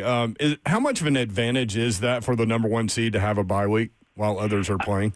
I think it's a tremendous advantage, especially now that teams, only one team in each conference gets a bye. You have 2 weeks to kind of heal up, scout your opponent. In the case of the Seattle Seahawks, I mean, they're going to play the same opponent for back-to-back games with a bye week sandwiched in between. And while the 49ers will look a little bit different here, I'm sure Kyle Shanahan will tweak some things offensively. And on the defensive side of the ball, Seattle's going to get the competitive advantage there. And then in terms of Buffalo, Denver, look, this is a Bills team who now has to travel out to one of the more difficult home field advantages, play in the early time slot. Fortunately for Buffalo, they didn't have to leave the East Coast, despite the couple-hour flight from Western New York down to Jacksonville. So I think the 49ers are a little bit more behind the eight ball despite a familiar opponent, and we'll see exactly how things unfold between Buffalo and Denver, as we've already seen a flip of the favorite with Buffalo opening -1. Now the Broncos kind of a 1.5 point favorite, depending on where you look. Did you jump on that when Buffalo was favored? I did not. I have no part in a side in this game. Okay. I kind of want to see how far this number runs. The problem that I have in making a case for Buffalo, which would have been my initial inclination, is how banged up they are at the receiver position. I mean, Tyrell Shavers, another depth piece, tears his ACL. So you have Dalton Kincaid that's nowhere close to 100%. But I have some major questions about the Broncos. I don't think it's a surprise that I haven't bought into this team for some of their offensive limitations. I think their defense is slightly overrated. And what I think is getting a little bit overlooked in this particular game is that Buffalo is going to have an opportunity to establish the ground game against this Broncos defensive front, unlike what they were able to do last week, where so much of the burden was put on Josh Allen's shoulders. So I did get involved a little bit in this total at the top of the market when 47s were out there, more as a value bet, as I think Buffalo is going to try and do everything they can to play keep away and prevent Bo Nix from getting into a rhythm. We've seen how conservative Sean Payton also likes to get with his quarterbacks. I don't think he trusts Bo Nix any more than the rest of us do. So how low would you go with that total? 47. I mean, that was it. Yeah. No, that was it. That was a key number. Had a feeling where the number was going to trend. If you do want to get involved, I can see making a case with a first half total at 23. If you think Denver comes out and runs the football, we still have a defensive-minded head coach in Coach McDermott, and we saw Buffalo try and ugly the game up a little bit last week against Jacksonville. I don't think it'll be much different, and I really don't anticipate much in the way of explosive plays for either of these offenses, which always helps. So the total on FanDuel is 46.5. You don't think it pops back up a half a point? I think we're going to see a trend only one direction and come down, especially as some of these injury reports around Buffalo start to get more and more widely publicized. All right, 49ers Seahawks, you went in a little bit on that with regard to the 49ers being a big underdog. That number is huge at 7. And it opened a shade lower at 6.5, got bet up to 7.5, and a little bit of buyback coming in amid some positive news for the 49ers. There is a possibility that Fred Warner, the most talented player on that team's defense, could return and anchor the linebacking core, albeit what I think would be an abbreviated snap count and more of a situational guy than anything else, but provide an emotional lift. Ricky Pearsall, who's missed extended action this season, the best separator that the 49ers have in the receiver room, and I think that's extremely important, knowing that you don't have George Kittle, who unfortunately tore his Achilles last week. Oh, man. This game's a little bit of a battle around the key number of 7. The total opened 46.5, and it's come down to 45. I think you're going to get a little bit of sharp money coming in on this under. The reason that I can't get to the window with a pick on the total here is knowing that this total, when these two teams played Week 18 with everything that was at stake then, opened 50.5, closed 48, and here we are with the number down a full field goal. And while I don't have a ton of optimism the 49ers are going to do a ton more, look, you're not going to make a fortune in this business or even find a lot of success, betting these things under at the bottom of the market. Again, if you like it under first half, I'd probably try and get in and out and hope that the 49ers are going to do what they can to shorten the game, knowing that they don't have as much firepower as the Seahawks do on the other side. Texans at Pats. Pats by 3. Yeah, tough spot for the Houston Texans here, knowing that they're down their alpha in the room and Nico Collins, and the New England Patriots thought they could be without their top cover corner in Christian Gonzalez, but he's already out there practicing now, getting in a limited. And Mike Vrabel has kind of said they expect Gonzalez to be out there. We saw how poorly C.J. Stroud played against the Pittsburgh Steelers, yet it didn't stop him from chirping at fans. Somewhere along the way, these athletes are going to learn. Just keep your mouth shut and realize how fortunate you got to get out there with a win, knowing that your defense outscored the offense essentially with 2 touchdowns in the second half. New England did a phenomenal job really confusing Justin Herbert and putting putting his head in a blender along with everybody along that offensive line. I think they're able to replicate some of that success here. And for the Houston Texans, look, I mean, they're going to deal with a much more mobile commodity in Drake May. So they're going to have to maintain their rush integrity coming in off the edge, not allow Drake May to escape out the back door or run between the tackles and pick up yards with his legs. This game, though, we did take a pretty substantial position, though. We went under the first half total at 20.5. I know it's not the best of it at 20, but I still think that there's value to be found. Would fully endorse this, arguably being one of the better bets of the 4 games we're going to see this weekend, going under the total in the first half between Houston and New England. Rams at Bears. You mentioned that Bears game, and, I mean, down 21-6 in the fourth quarter. That's the 7th fourth quarter comeback these guys have had this year. They are a home underdog, 3.5. Low temperature that night is 6 degrees, so it's going to be cold for that 5:30 Central start. Chance of snow showers. What do you think about this game? Not exactly balmy weather, but I don't think any of us have come to expect it at Soldier Field in the middle of January. And being a native Chicagoan, look, single digits was usually a positive for us during January and February. So we'll see how the boys from Southern California fare in this spot. Now, Matthew Stafford has played in this kind of weather, kind of honing his craft as a member of the Detroit Lions in the past. But recently in, wintry conditions, he hasn't been at his best. We're not quite sure the severity of that finger sprain on his index finger. It looked like he was struggling with his accuracy for long stretches against the Carolina Panthers last weekend. This Rams defense is a group that I don't really have a ton of confidence in, especially the way that they defend the pass. But we'll see if Ben Johnson allows Caleb Williams to throw a little bit more before the game gets out of hand, knowing that the strength of this team has kind of been in their ground game, where the Rams are a little bit more buttoned up. Total 51 down to 48, I think largely because of the weather. It sure as hell isn't because anybody believes these defenses are elite units by any stretch of the imagination. I think if you're looking to bet the Rams, you try and get in and out maybe with a first half bet, but have not taken a position on this game, side or total, and I'm not quite sure I'm running to the window to bet anything as of now. All right, Ferman, to the most expensive ticket to date in the college football national championship. And guess who's going? Yeah, I mean, look, it's my whole thing is that Mr. Babs has a sugar mama, Brent, so it's a nice luxury to be afforded to be able to pay, 4 or 5 figures, whatever it's going to take for IU fans to get in the building and potentially witness history. I just hope the Mouse Dawn understands your commitment to the parent corporation and was able to make accommodations and get you something at about 25% of face value to get members of your family into the building Monday night at Hard Rock. I don't know about 25% of face value, but we will be there. And right now, Vegas says that IU is going to win. 8.5 is what it sits at. Is that right? They do say that IU is going to win. This is a number where the look-ahead number on the national championship in a hypothetical had Indiana a 5.5-point favorite. Miami limps to the finish against Ole Miss in what can best be described as an ugly, ugly performance. Indiana boat races Oregon, jumping out to that 35-point explosion in the first half, despite only gaining 175 yards. And here we are with Indiana reopening 7.5. And as we've talked at great lengths over the years, 7.5 to 8.5 doesn't take a whole lot in the way of money. It's a nice luxury that books are afforded to continue to do a little bit of price discovery and drift it out to see exactly where professional bettors want to try and bet the underdog. Well, I'll tell you one thing, professional bettors have not dabbled on Miami yet. There's no reason to bet the Hurricanes at this juncture if the number continues to run, but this won't leave Indiana fans feeling warm and tingly. We've seen about 85 to 90% of the early tickets from recreational bettors coming in on the Hoosiers in this game, discounting a Miami team that, quite frankly, I think is better on the offensive and defensive lines in this particular spot. I've kind of soured a little bit on thinking what I had to apply for a home field advantage here, knowing what kind of support Indiana fans have shown and their willingness to travel. I think it'll be a little bit more of a 50-50 crowd, maybe in a 55-45 split for Indiana fans. But how quickly we forget as well. In the Big Ten championship game, Ohio State closed as a 3.5, 4-point favorite against this same Hoosier team. Ohio State closed 7.5 against Miami on a neutral, and here we are with Indiana laying a bigger number. This Indiana story has been tremendous. Fernando Mendoza has answered the call. He will be the number 1 pick in the draft, barring some unforeseen change.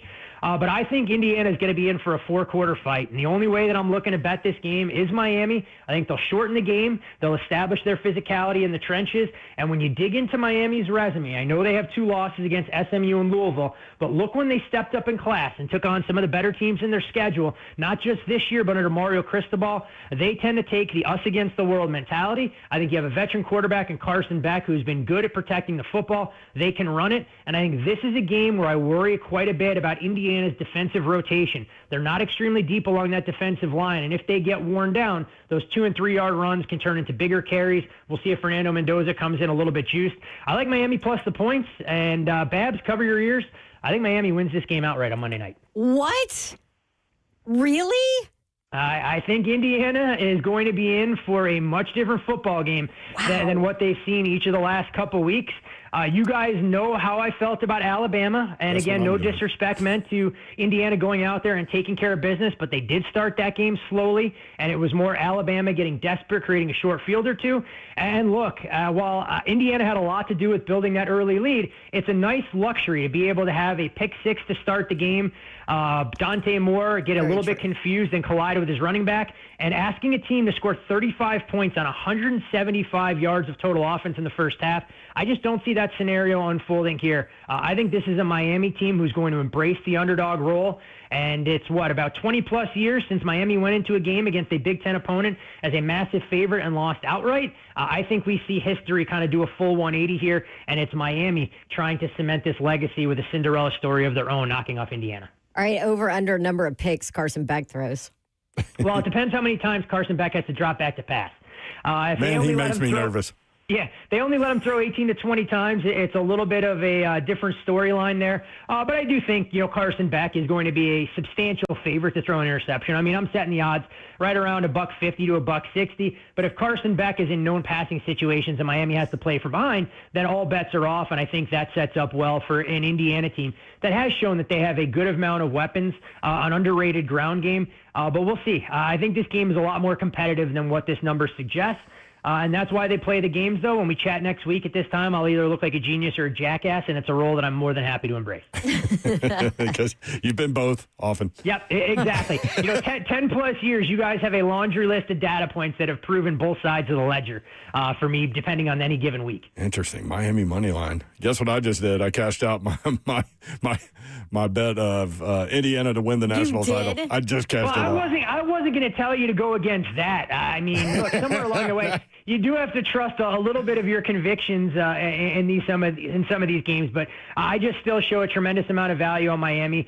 Do want to see the injury report. I know they got a little bit banged up in their secondary. Akeem Mesidor dealing with an elbow injury, but I think you're going to get a Miami team playing in this environment. It can be one of the more difficult places to play when Miami is performing at a high level. And look, the Canes' biggest 3 games this year, it's been the defense that stepped up on some level and wins against Notre Dame. We saw them go into hostile territory against Texas A&M, beat Ohio State, and then find a way that Miami teams in the past would have lost against Ole Miss when they were done in by countless penalties, turnovers, and weren't able to put away Trinidad Chambliss. So this Miami team just feels a little bit different, and I think Indiana right now playing with a bit of house money, that they're going to find this to be a lot more like their Big Ten championship game against Ohio State than they will either of the 2 games they've played so far in the playoff.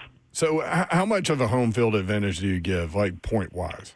For me, just game? kind of looking at, some of the context clues that are out there and seeing how Indiana fans travel to the Peach Bowl, the ticket prices in this game, I'm only giving Miami a 1-point home field advantage, where if this was a normal regular season game and we were talking about late September in the middle of the day and, weather working in their favor, I would be closer to the Canes at a 3.5, 4-point home field advantage, especially playing at night. Interesting. We did have a call earlier that had a question for you. He was looking at ESPN's FPI, and he was noticing underdogs having a better % chance to win on ESPN's analytical FPI deal. And he was wondering what you thought about that whole thing. So I don't want to try and, dodge the question that was asked because I think it's completely valid. I just don't know the methodology that ESPN uses to calculate kind of their FPI. For me, I'm a little bit more beholden to my power numbers. And once I get a baseline power number, you kind of lean into the historic probability of what that money line should be. Mm-hmm. And some games are going to be a little bit more volatile than others based on, where an over-under comes in. If you're looking at a 4-point favorite in a game where the total is 38, then there is a much less opportunity from having a real volatile result, and compared to a college football game that could have an over-under of 71, where 3.5 to 4 points really doesn't make that big a difference in all of it. So I think there's so many different factors that get into that particular calculus as you're looking to try and identify how good a team is, how bad a team is, how likely an upset is to happen, and especially in a one-game setting, given that teams are going to kind of throw caution to the wind in a playoff game in a loser-go-home spot than they will during the regular season if they don't necessarily want to show their whole playbook should they get down 14 to 17 points or something along those lines. You got any NHL picks for tonight that I can send along to Slay?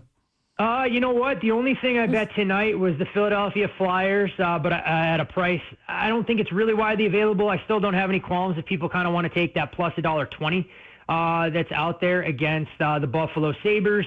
And as I look through the board for tomorrow, to win. Win, to bet them on the money line. Okay. And in terms of tomorrow's games, it's always tough to give out kind of a game where you're going to get a team on a back-to-back. But I actually think the Maple Leafs show a little bit of value. Smaller position there, right around plus $1.15 for their trip out here to take on the Golden Knights, who have the LA Kings tonight in Los Angeles. Do they ever have trouble with the ice over there in the heat?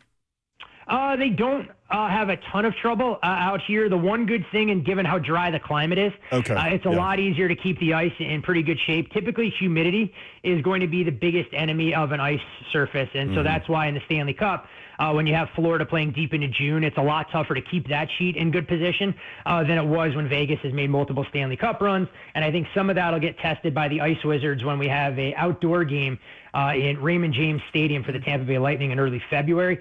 But yeah, humidity is typically a lot worse than just heat because you can keep the heat out of the building. You can't keep humidity, as anyone living in Tennessee knows, in the middle of August outside of your home. Yeah, I'm pretty amazed by the job they do over there at Bridgestone. It's only happened a couple of times, but I was just wondering when you mentioned Vegas. Do you have any positions on college basketball, or are you still staying away from that?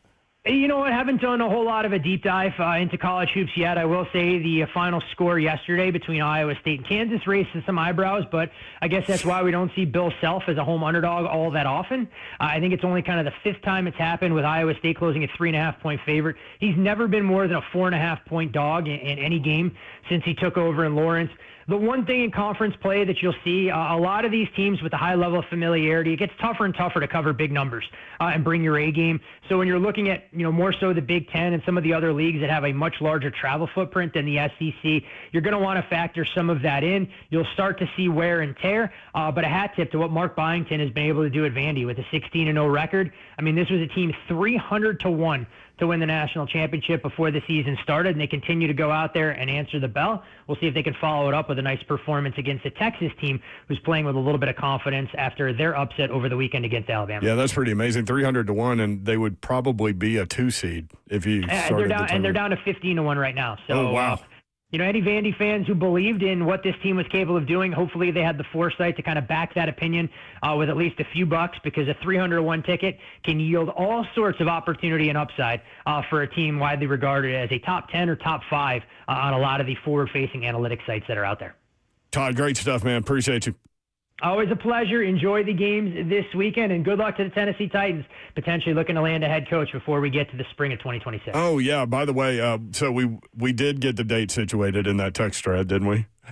When we're going to be in Vegas. We'll see you. Look, I think to some extent there'll probably have to be 1 or 2 more texts that need clarification from an overall head count as well. But look, I figure at this point, given that Dawn's going to have to dump her 401k into Orange Bowl tickets or national championship tickets on Monday, that Dawn may have to do that on remote and not be allowed to come out to Vegas with the rest of the team for Super Bowl week. Oh, seriously, I'm going to be cut off at Vegas. We did find out that the Wizard of Oz is at the Sphere while we're there. Look, I have not seen an event at the Sphere. My wife has gone to see Backstreet Boys, The Wizard of Oz. I've heard nothing but positive reviews. I'm kind of waiting for Alice in Wonderland to come out here, take a couple of mind-altering substances, and you guys may never hear from me again. Oh, my gosh. Okay. Thank you, Ferman. She can't believe that you haven't been to the Sphere, but No, You live there. trust me. A lot of people can't believe that I have been to the Sphere. Look, I don't have the kind of entertainment budget that Dawn does to go see Kenny Chesney with a group of friends, to go to national championship games that she's not actually working. Somewhere along the way, Brent, we all can aspire to live the life of one Dawn Davenport. it's weird for her to be a fan, like going to these games. Isn't it weird to be in the stands, Babsy? Yeah, before this year, I have not done it since 2014. That's pretty wild. That's pretty wild, and something And even to think then about. once. In all of it. This is where you should bring your press pass, though, and just kind of sneak in the back and then look for an empty seat. That's what I would do if I was in your spot. It's what we used to try and do when Caesars had big-time events in the Coliseum that we couldn't afford tickets as lowly analysts. We just throw on our IDs, our work IDs, and try and weasel our way through the bowels of the building and walk in through the kitchen like we own the place. Nice. Even our guy Jim Wyatt, who does Titans updates weekly for us, who lives here, has been to the Sphere three times. You know, it's one of those things, and it's not quite apples to apples. I know we've kind of run long. Where for me, going to the Sphere is probably similar to New Yorkers that have never been to the Statue of Liberty. Yeah. You just always think it's going to be there, and one day you're eventually going to go. I haven't gotten over there yet. I will eventually make my way, but I've heard nothing but good things. So if Wizard of Oz is the only act going in town and you guys are here, I would strongly encourage you guys to check it out. And, you know, worst case scenario, I'll make Slay pay for my ticket. There you go. Thank you, Todd. Good stuff. Appreciate Thanks, you. Always a Ferman. pleasure, guys. 104.5 The Zone, going to the Bay to broadcast live from Radio Row at Super Bowl 60. Tune in as 3HL talks with very special guests.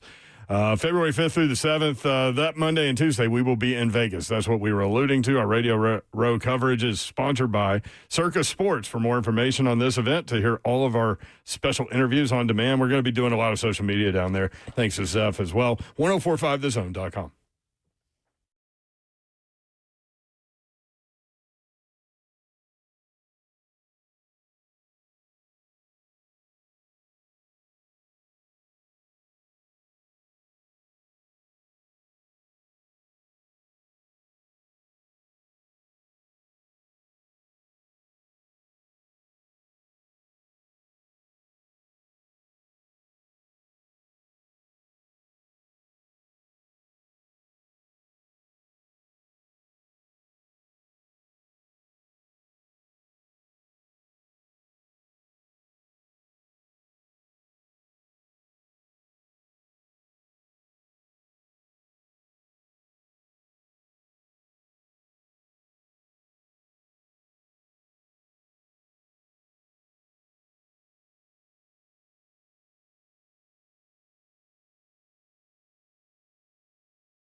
3HL 104.5 The Zone. Coming up at the 5 o'clock hour, we'll talk about the Tennessee quarterback situation. With regard to the portal, Austin Price was on with Ramon and Will yesterday, and he talked about George McIntyre. He talked about Bo Perbula and Tennessee moving on from him.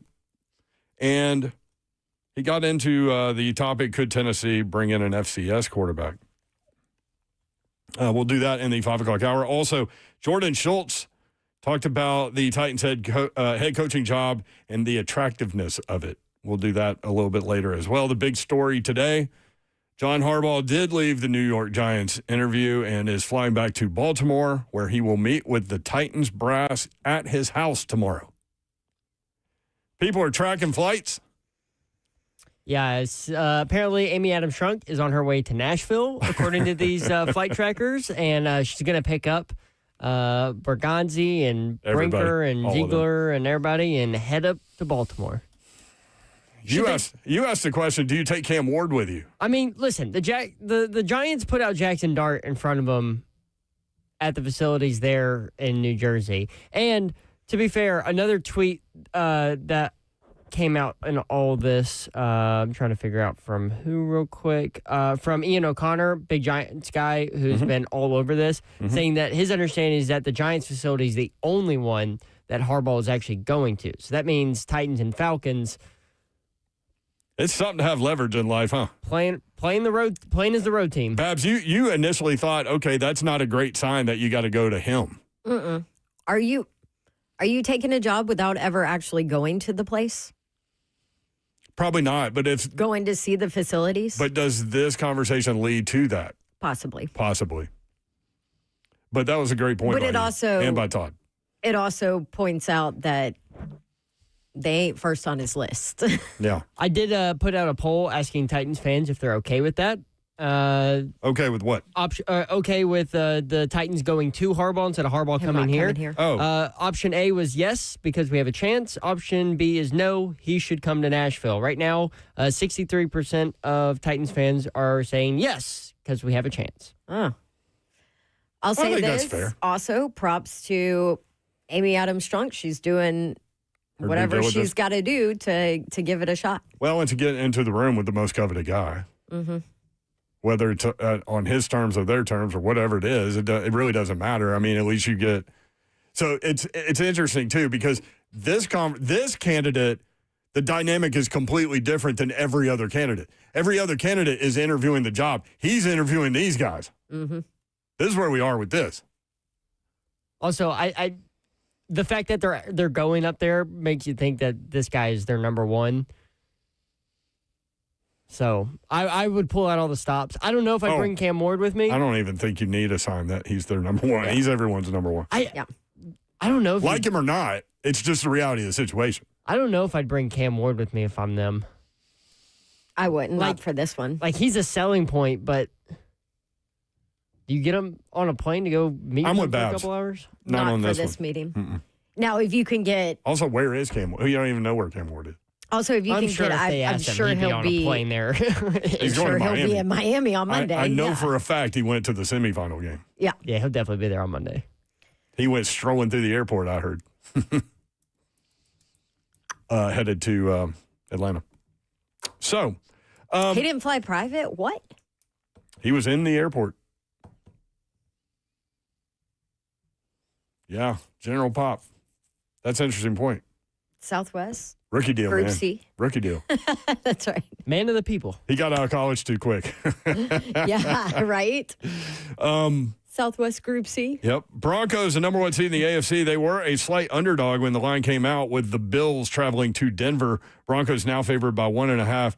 What's going on with Sean Payton? He got all upset in an interview. I want to hear this. Sean, having Greenlaw back for this game, his ability to attack downhill and in the run game, just how big is that and the timing of it for this one? You want him to attack downhill? Is that your, like, what do you know about attacking downhill in the run game? You don't know. All right, that's right. Have him attacking downhill. It's good to have a healthy Dre Greenlaw back in the game. Yeah. Damn, man. So this dude is really young, too. And he is. So, well, he's not as young as he sounds, though. Oh, really? This is his second job. He covers the Broncos for the Denver Post. Okay. I found him on Twitter. He did in the middle of that. You could barely hear it. He said, well, I don't play middle linebacker. Yeah. So he actually tweeted about it and put the video where you could hear his voice. So it was from his phone. And his reaction to it was more of a joking. In what we just heard, you couldn't hear him. Mm-hmm. And so the way he responded to it, like it seemed like those two had a decent relationship and that they were kind of joking, right? Like maybe. Like Vrabel and PK? A little bit. Yeah, but I don't think Vrabel really liked PK, though. You know what I mean? He did like to spar with PK, though. Yeah, just because it was a challenge, right? Because, and then his name's Luca Evans, by the way, allegedly on Twitter. And he did put at the bottom of it, like in an extra tweet, this was a funny moment. We joked about it after. It's all good. Now, I don't know if I'd go as far as to say it was a funny moment because it doesn't come across that way. Payton comes across as a jerk. Yeah. Which, I mean, he had that run in with Russell Wilson, too. Like, I don't know. Yeah. When we come back, we'll talk about the Tennessee quarterback situation. And again, John Harbaugh is going to welcome the Titans brass to his home in Baltimore tomorrow. That's the big story. 615-737-1045. If you're on hold, Zeph will get you processed momentarily. We'll be right processed. Speaking of Gen Pop, you're not going to prison here. It's one big happy, warm, and embracing family. We'll be right back. 3HL.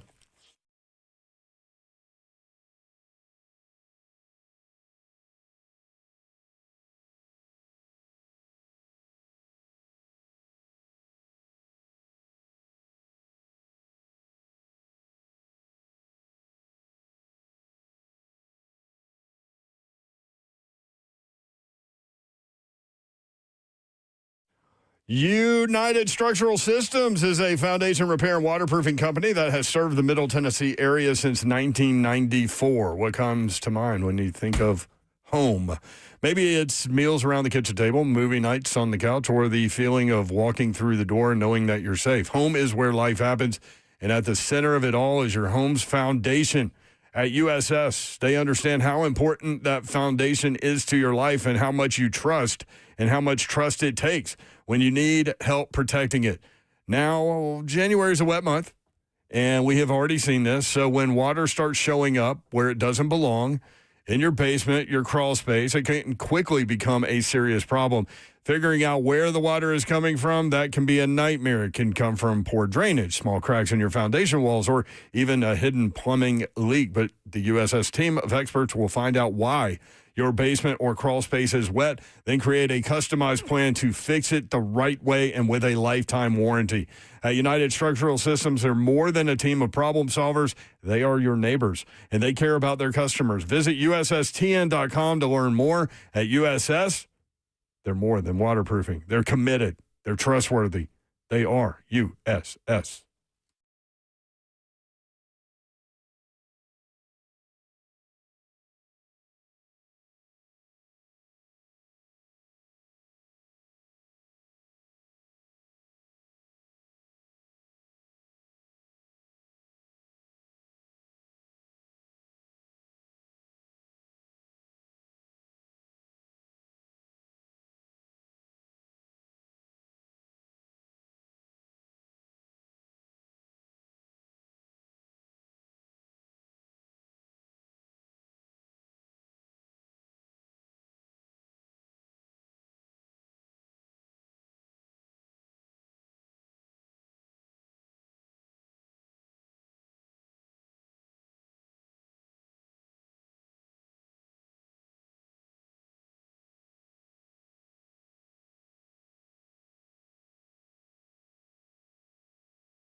Good afternoon. It is 5:05. I'm just Bonanno live from the 104.5 The Zone Circus Sports at the Mack Kentucky Downs Studios. Some Titans coaching carousel news today as former Ravens head coach John Harbaugh, who was meeting with the Giants in person today in New York, is scheduled to meet with Tennessee Titans decision makers tomorrow on Thursday, according to Diana Rossini. The meeting will serve as a formal in-person interview with the Titans heading to Harbaugh's residence in the Baltimore area. In other NFL news today, Oregon quarterback Dante Moore announced on SportsCenter that he will be returning to the Ducks in 2026.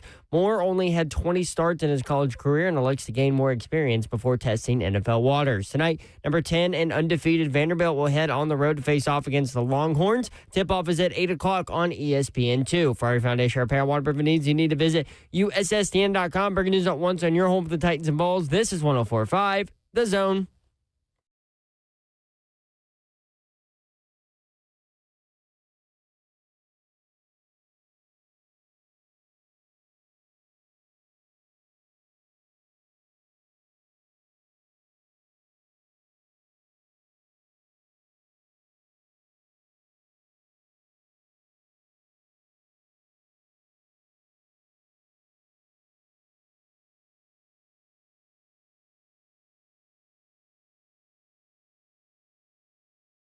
HL 104.5 The Zone Wednesday edition. Hump Day. Slay's back tomorrow. Slay's back tomorrow for Throat Punch Thursday. That's right. You got another Throat Punch there, executive producer Seth? I'm sure I'll find one before then. I think I need to. That takes a while to say. Maybe I should call you EP Seth. Executive producer. I'm fine either way. Whatever works for you. Zephyr. You always have an opinion about things. You're the one saying it. Kim and Steve Clark on Facebook. You can watch the show live. YouTube, Facebook Live, Twitter, and Twitch. Twitch, please. Let me start with this. There she is. She's Babsy Davenport. What up? Happy Wednesday to you. Babs, I'm with you. It's actually cold in this studio for the first time maybe ever for me. I'm about to put that coat back on. I don't think it's that cold. Also, I like that coat. Kim and Steve Clark said, or they didn't say, they wrote, please tell me Brinker is not going. Oh, he's going. It's part of the brass. You think Brinker walks in and Harbaugh's like, yeah, y'all can go home? No. Is that who wrote that? I don't know. Who wrote what? Kim and Steve Clark. You think that's what Kim and Steve Clark think? Harbaugh's going to look at Brinker and be like, yeah, I'm good. I don't know. Is Verizon fixed like 100%? Have we solved that problem during the show today? No idea. Don and I have AT&T. Oh, yeah, that's right. I don't know. That's on you, Mayor. You can try and call me. That's on you, Mayor. See if it works. By the way, in a little bit, I've got a big Babs Prize Closet giveaway today. Yeah. It revolves around who? Chris Stapleton. Whoa! Yes, and his All-American Roadshow at Nissan Stadium on May 23rd with special guest Lainey Wilson. Tickets go on sale this Friday, but I am giving away 2 tickets to see Chris Stapleton here in about 30 minutes. Not now. Do not call now. Not now. Don't call now. Gotta wait. 30 minutes. There are a bunch of people on hold that want to talk about things. Let's talk about Harbaugh. Also, I am attempting to call your cell phone right now, and it will not go through, and you're sitting 5 feet from me. Will not work. You are not back. So there's your answer. Verizon has not been fixed, for you at least. I mean, I don't have anybody to call, but. You are not back, Mayor. 615-737-1045 is the number. Let's go to Chuck in Clarksville. What's going on, Chuck? Hey, guys. Hey, I got a question for Babs. Your buddy, Buck, kind of has this like 6 or 7 in the coaching hierarchy, and then, I kind of think we got maybe a 6 or 7% chance of getting him. But since I'm 69 and he's like 6 or 7 years younger than me, I kind of think I might ought to play the pick 2 of 6, 7. I think we might have a shot at getting him. What do you think, Babs? I think that was brilliant, Chuck. Well done. 6, 7. Did y'all see Baby Babs did it this morning. Did y'all see the story of the guy with dementia that thought he was going to a vending machine? And he was in a Vegas casino. He thought he was going to a vending machine and did a slot. And he won. And he won $1.2 million. No. Greatest vending machine trip ever. Like, damn, I just wanted 3 Musketeers, man. But I'll take the 1.2 mil. Okay. How about that? Holy. See, now, are you amazed by a story like that, or does it piss you off because of the time you've spent at slot machines? No, I'm amazed. Anytime anybody can win over the house, I am all in. Because they've taken plenty of my money. What's the most? Take it back. What's the most you've ever won at a slot machine? Do you know? I won $500 at penny slots. Actually, I think it was about $700 total. Oh, yeah? But like one jackpot was $500. Penny slots, baby. It's you and all the octogenarians. It is. Literally. It is. I sit there and I drink my champagne and play my penny slots, and Mr. Babs makes fun of me, and I'm like, you just go do your thing. I'm on my penny slots. Yeah, you go lose all our money on blackjack. I'll just sit here and win $700. Yep. On penny slots. Penny slots, baby. 615-737-1045. RJ is in Phoenix. What's going on out there, RJ? What up, Mayor? How y'all doing? Doing good, How man. are you? Did you go to the Fiesta Bowl? I didn't go to the Fiesta Bowl. It was $1 million. Oh, okay. So first of all, it's 78 degrees and sunny in Phoenix. What's the temperature in Nashville? Okay, well, yesterday it was like 70, but today, right now, it's 41 degrees and partly cloudy. Yeah. Okay, we'll take it. Okay, so speaking of gambling, that's why I called about. Okay, so I keep hearing that we got a lot of cap room. I'm not sure exactly how much cap room, but my question is, what do you want to spend the money on? What's our first party? And then number 2, what's the over and under? Here's the gambling aspect. What's the over and under on what Miss Amy's going to spend on this offseason? Well, it's Give me a hold. I'm going to listen. Okay, I'll I think put it's you on hold. what is Borgonzi going to spend? He's got roster control. Yes. You got control of the 53. I mean, cornerback is a desperate need that you don't want to put a bunch of rookies out there, right? Right. So that might be a free agent thing. I'm intrigued by. I'm interested to see what they do with Calvin Ridley. 'Cause I think a lot of people forget he's still on the Titan. Like Will Levis is officially a Titan. Y'all remember that? Yeah, I saw he's taking pictures in an Anaheim Ducks sweater with the Anaheim Ducks mascot. Yeah, the Duck. I mean, now he's just like He's jumped the all shark. out California, I guess. I wonder when the last time he's actually been back here in town is. That's a good question. He's done all his rehab and training and all that in California. The thing is, Borgonzi in his presser, was that last week? He said he just talked to him. Well, Borgonzi was asked, hey, is Will Levis going to be a part of this team in 2026? And he said 100% yes. Well, yeah, what's he going to say? I know, but He's still on his rookie I deal. mean, unless you can get something for him. Yeah. Jets. Maybe that's why he said it. I don't know. So free agency, by the way, this year starts March 9th. Yeah. I'm sorry. The legal tampering period starts March 9th. Yeah, I jacked that all around when I was official talking about it earlier. Sorry about that. Sometimes I official get confused. start of it is March 11th at 3 o'clock our time. Remember, it always starts officially right when our show starts. Yep. So that's March 11th. But you'll start hearing things prior to that. March 9th is the legal tampering period. So that Will Levis story, this is what I wrote down. Titans quarterback Will Levis was honored at an Anaheim Ducks game. They posted a pic of Levis with the Ducks mascot and wrote, "The Mayo Man himself, Titans quarterback Will Levis, flies with us." Why was he honored at a Ducks game? Is he from out there? No, he's from like Pennsylvania. Pennsylvania. Oh, He grew up a Penn State fan. Remember? We had him in here for an hour. That's right. Oh, you might not have been Then here. he went there. You were. And then he went to Kentucky. Like there are no ties. I mean, I know he trains out there, and I want to say he had his surgery out there, right? Yeah, but is that a shot at the Preds from the Ducks? Like in a weird way? That's how I read it. Will Levis flies with us. Do they think that's a shot? Like, do the Ducks think that's a shot? I mean, because Nashville people are like, great. We have Cam Ward. Fly away. Yeah, Nashville people are like, oh, I forgot he was on the team. And the Preds are probably like, okay, you can have him. He's also been No to a disrespect. Preds game in a Preds sweater. Yeah. No disrespect. turning the crank before. I do want to make this point because we both said that at some point we think that he will be one of these guys that it takes like 4, 5, 6 years to get it, and then we'll just pop back on the scene again with a big, like Sam Darnold or somebody. I think so. He's just got to know when to hold him. He's got to know when to fold him. Yeah, that's like his life story in football. To go back to the gambling world. He has NFL arm talent. Nobody's ever like that. That's undeniable. Yep. But anyway, Anaheim Ducks. Will Levis flies with us. 615-737-1045. So back to free agency. Who knows? But yes, who knows? Definitely corner. Corner, definitely. Jerry in Nashville. Jerry, what's up?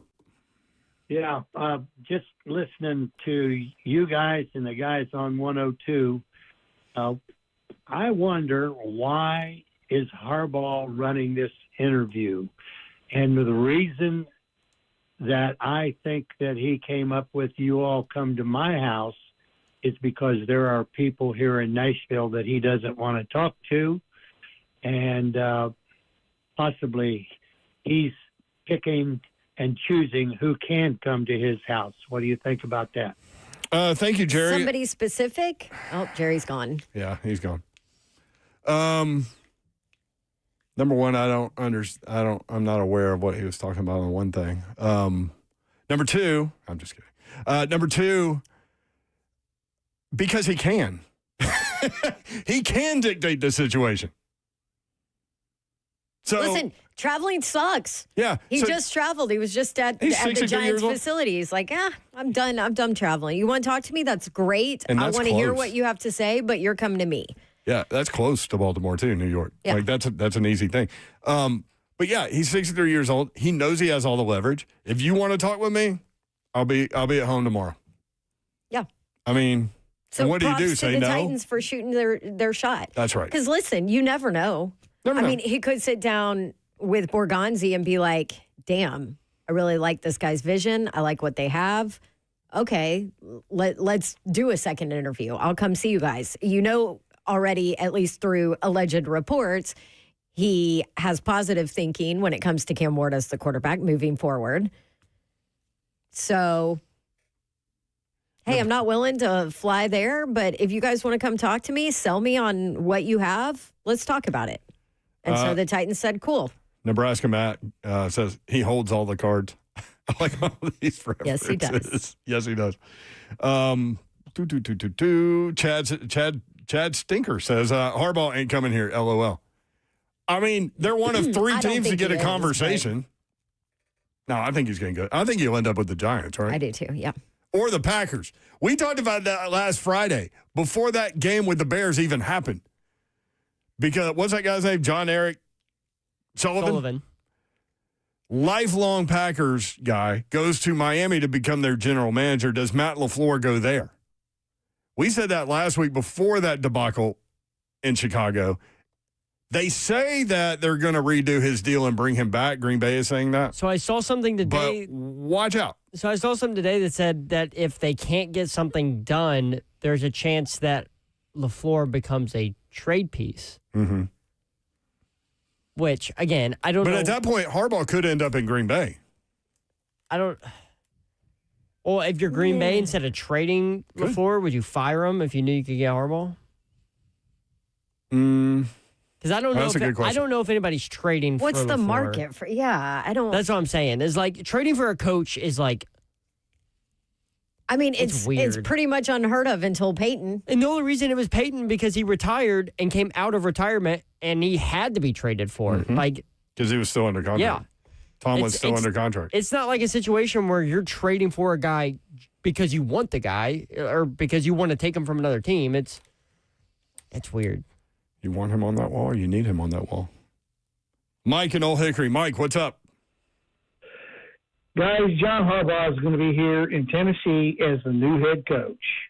And the reason is because we know he's going to be because he's been up there 18 years in Baltimore. Now, there are a lot of things that you're going to say, well, he's not going to come down here because of income taxes, state income taxes and federal income taxes. New York, they steal everything from you.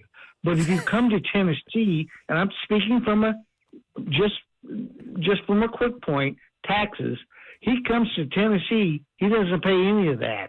And guess what? He gets a brand new domed stadium in 2 years. And he's going to all of a sudden have Cam Ward going to be in his third year, now starting to develop. And then you look at the AFC South.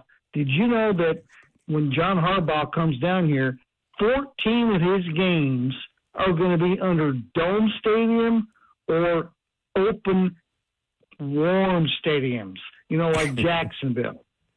So in other words, he's not going to be able to, sit up there in the cold and the rain in Baltimore. He's going to come down to a very nice, comfortable environment for a long time. Mike, I think you should go on the trip.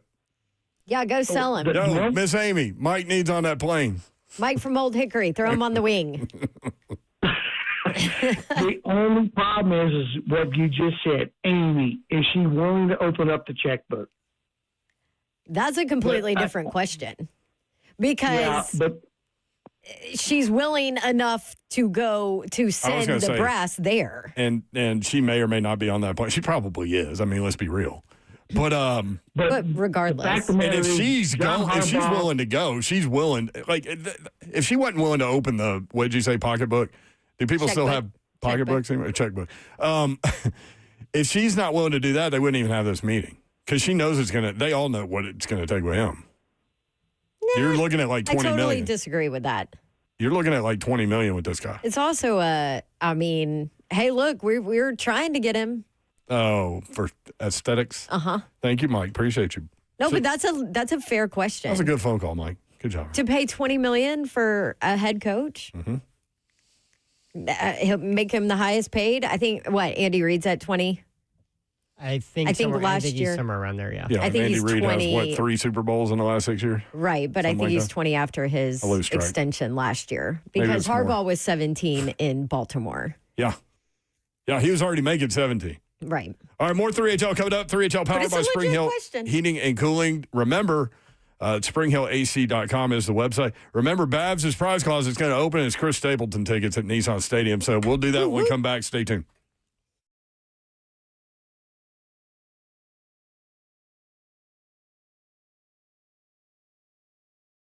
Hey, man, we got to get it together, y'all. I just want everybody else out there to get it together now. I'm going to give you an opportunity, fellas and ladies, get real about your health this year. Synergix and Low T Center, they are right there waiting on you for a limited time. The men's TRT test is free. Women's hormone test, normally $2.99, now $9.99. I'm trying again. $99. And the weight loss consultation, that right there is free. Walk in or book an appointment and get myhealthfix.com, people. This is where you want to go, man. I went on over there, understood once I turned 40, you gotta stay on top of it. You need to know where your T levels are. If it's below 30, like 300, like mine was, I'm gonna get these numbers correct, y'all. If it was low, like mine was, then that's the opportunity to jump on the TRT and understand that everybody is going to be really pleased, especially your spouse. You figure it out. Read between the lines. Starting for the hormones, women, you need to do the exact same thing. Energy feeling low, a lack of libido. Well, hey, this is the opportunity for you to get in and get on it and understand that you can be feeling better about yourself. Get to Low T Center and Synergix. GetMyHealthFix.com.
3HL 104.5 The Zone. 3HL is powered by Spring Hill Heating and Cooling. SpringHillAC.com. Happy Hump Day.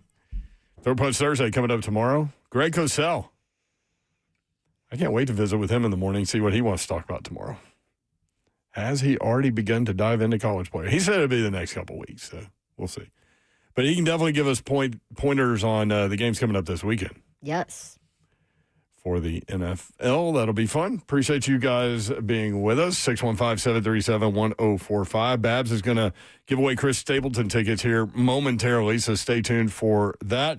Let's go to Misty in Bon Aqua. Misty, what's up? What's up, my peeps? What are you doing, Misty? Mayor, you left out the best part on Will Levis when you said you got to know when to fold them, when to hold them. They need to know when to let his ass walking out that door. Bye, Felicia. Don't let the door hit you where the good Lord splits you. Maybe he needs to go to a new profession of hockey. Wow, Misty. Woo! Now, I will say, Misty hopefully don't mess around. they need to get something for him, though. If they can. If they can. What did he really do? Well, he got them in a position to draft Cam Warren. That's it. That's the only good thing. Yeah, his Mayo commercials were weird. Yeah. The cologne. He put out cologne. And that's why I don't eat mayo. I will say this, too. You never knew what was going to happen when he dropped back to throw. Drop the ball. Intercept. I mean, all of those things are on the table. Mm-hmm. Some weird behind the back pass. I don't know. See, if he flushes all of that. And get the point. See, that's where, maybe a 30-year-old Levis doesn't do those things anymore, and then he can have success in the NFL. Maybe, with the back pass and all this other, he really needs to go to hockey. Maybe that's what he needs to do. That might be his profession. Just saying. Okay, Love Misty. y'all. Have a good day and stay cool. Bye, guys. Thanks, Misty. No problem staying cool right now. What did I say it was, 41 degrees? Funny. Don't let it. Where the good Lord split you. Right, where their good Lord split you. Oh, Babs, it is now 39 degrees. Yeah, it's getting chillier. Get ready. Do you want to give away Chris Stapleton? Sure. Zeph, you ready for this? Yep. Get ready to fire off Jordan Schultz, too, before you answer the phone. Another chance for you to win tickets from Babs Prize Closet, and this one is awesome. Caller number 5 at 615-737-1045. You will win 2 tickets to see Chris Stapleton's All-American Roadshow at Nissan Stadium, May 23rd. Special guest Lainey Wilson. Tickets go on sale this Friday at 10 a.m. at SeatGeek.com, but you can win 2 right now. Open up the lines, Zeffy. 615-737-1045. Caller number 5. Good luck to you. Zeffy. Jordan Schultz had this to say about the Titans head coaching open slot and its attractiveness. The Titans are doing a very deep search, and they might end up with 20 head coach interviews. But over the last 3 to 4 weeks, I've heard from so many people around the league about how much they love Cam Ward after watching his film, especially the last month. His arm talent, his off-platform throws, and his ability to grow into a bona fide leader. And for the first time in a while, I keep hearing about Titans leadership and people actually wanting to work there, primarily with GM Mike Borgonzi, who came in last year from Kansas City. He is very well respected, both as an evaluator, a scout, and also a collaborative leader himself. People want to work with him, they want to collaborate with him, and that job has become very attractive as a result.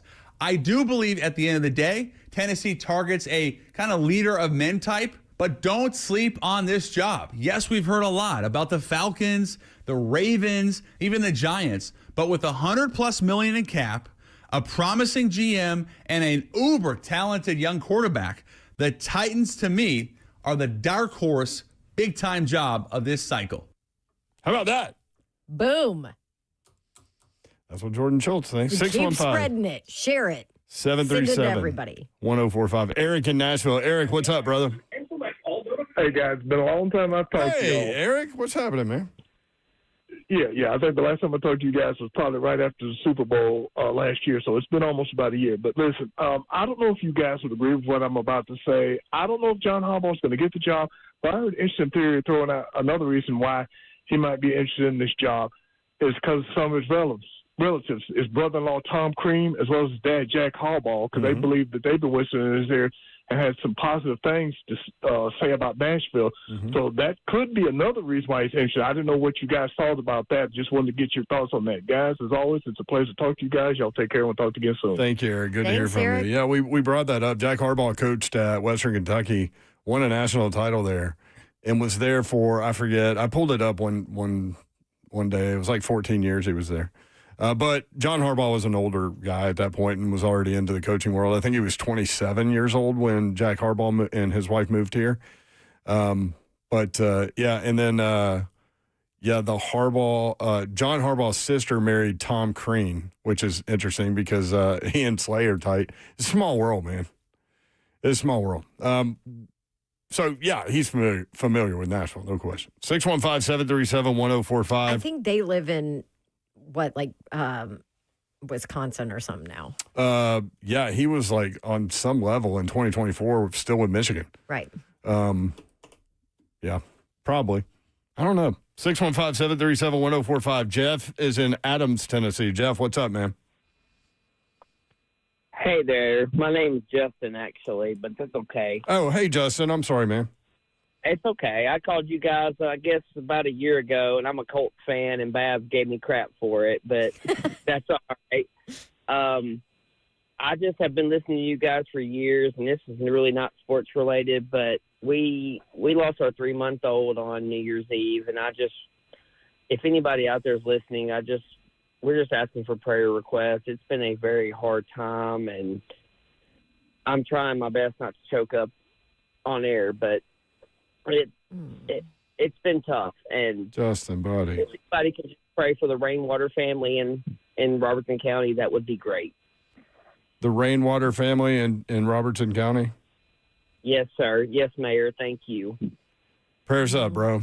This is a prayerful community, and I'm glad you called, and I know you'll feel the hand of God. Love you guys, and I love Slay. Like he after I get out of work, you guys make my day, and I just wanted to call to say I really appreciate you guys, and thank anybody out there who makes that prayer request. I appreciate y'all. Justin, love you, brother. Love you guys. We're lifting you up, Thanks. man. All right. Prayer request. There you go. Rainwater family, Robertson County. Lost a 3-month-old on New Year's Eve. We'll be right back. Sorry.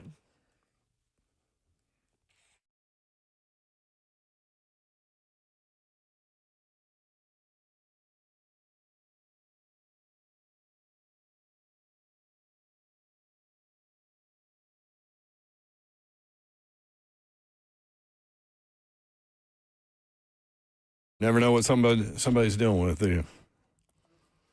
Puts things into perspective when you hear stories like that. Prayers up. Rainwater family, Robertson County. I want to tell you about some friends of ours that have been friends of the show and supporters of the show and partners of the show for many, many years. And I love that Buddy Allen Carpet One Floor and Home is back with us. And we're very excited about telling you about this wonderful Nashville OG company. Had lunch with Zach Allen and his lovely wife, Jen, last week. And let me tell you, they have some really exciting things coming up. Buddy Allen doesn't just sell carpet. I want to make that point. They make floor covering, kitchen, and bath projects simple, from imagination to installation, from hardwood, carpet, tile, and more, to stunning kitchen and bathroom remodels that fit your style and budget. Pick your cabinetry, countertops, plumbing fixtures, shower doors, bathtubs, hardware, lighting, and flooring all in one spot. Plus, their design experts walk you through every step, measurements, materials, and professional installation, so there are no surprises, just beautiful results the Buddy Allen way. Buddy Allen will help you create spaces that you will be proud to call home. And right now, enjoy special savings on your next kitchen, bath, and flooring project. Just visit the Buddy Allen showroom in Donaldson, 2405 Lebanon Pike in Donaldson, or schedule a free in-home shopping experience by visiting BuddyAllenCarpet1.com today. Again, that's BuddyAllenCarpet1.com. All right, listen up, y'all. It's that time. If your back's out there barking, it's hurting. I mean, it's just painful. Well, your neck's a little stiff. Hips feel a little tight, like you just been out here just pressing. I'm talking about a full court press because you know it's basketball time. Well, it's time to slay that pain at the Joint Chiropractic of Middle Tennessee. They got 17 locations, man, open all day, evenings, and weekends. So you can roll in there whenever. I'm going personally I already did the one in Hendersonville. I'm going to try the one in Gallatin. I'm going to try the one in Bellevue. I'm going to try the one in Mount Juliet. I'm on the tour. So I hope you're in there and I hope you meet me. And if you don't, well, I'll just be the only one feeling right. No insurance is no worries. Walk in, no appointment needed. New patients, you're getting the consultation, exam, and adjustment for just $29. And after that, adjustments as low as $18. Now, that's an easy putback or slam dunk. Headaches, back pain, neck pain, whatever's slowing you down, The Joint's got your back. Go to thejoint.com to find your spot, get in, get adjusted, and get back to living.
Low.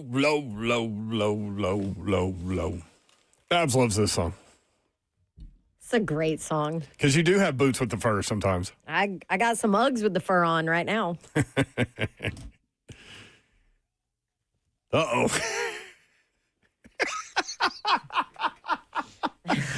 Please clip that. I want to see that again. And now for the instant replay, here's Dawn Davenport. Can I give a shout out real quick since Slay's not here? Absolutely. Shout outs presented by your mom and them. That's right. Shout out to somebody's birthday. Cheyenne McNeese. Happy birthday. What up, Cheyenne? Listens to us every afternoon. And your wife, Jennifer, let us know. So there you go. What up, Cheyenne? Happy birthday. Whoop, whoop. Hope you have a great day. Do you think Jennifer forgot his birthday and was like, crap, I didn't get him anything? Maybe I can get a shout out on 3HL. I don't know. That's a move that I would do, though. No doubt. That's kind of what I was thinking. Yep. 3HL bingo card's always lighter when there's one of us missing, but he's too bougie for a banana. That's I think Buck. you said that about Buck. Yeah. He's a keep your powder dry kind of guy. He's not a shoot first, then aim or whatever he says. That seems like Coach Mack. Yeah, That's that a was Coach Mack. Talking about John Harbaugh, who, by the way, if you're just tuning in and have missed this story, the Titans are headed to Baltimore to visit with John Harbaugh in his house. Tomorrow. So Tomorrow. Matt Zenitz of CBS Sports put out a few minutes ago that this meeting with the Titans is the only other meeting locked in for him outside of the Giants. Somebody in the chat made a great point that you pointed out to me. I missed it because the chat's been very active. And by the way, thanks for all of y'all that are praying for Justin and his family, the Rainwater family in Robertson County. He just called to let us know that they're in need of prayers. They lost their 3-month-old baby on New Year's Eve. So somebody in the chat mentioned that thing that we made fun of, kind of, that Mara met with John Harbaugh at lunch, then they went back to his house. Like, they went back to his place. So they did to the Mara's house. No, they went to Harbaugh's house. Oh, no, they went to, yes, Yeah, they went were to at Mara's house. That's yeah. right. So they did the house visit, then they did the facility visit. That's true. So maybe this is the Titans' house visit.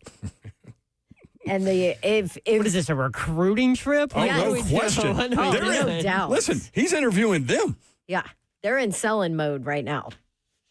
And then maybe if Harbaugh likes what he hears, him and Borgonzi hit it off, then he'll come here and check out the facilities. So Matt Zenitz said that the Giants and Titans, per sources, seem to be the two main teams in on Harbaugh, which is obvious. But as a report, it's an interesting thing to come out.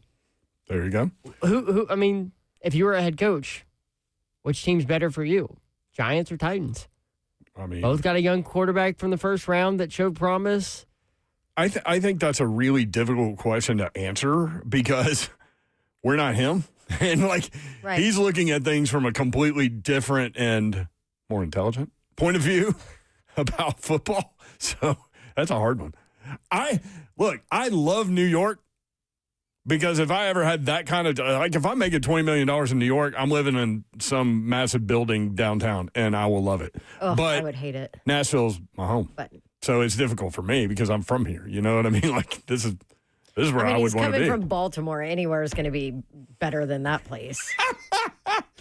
Put that on the bingo card. Yeah.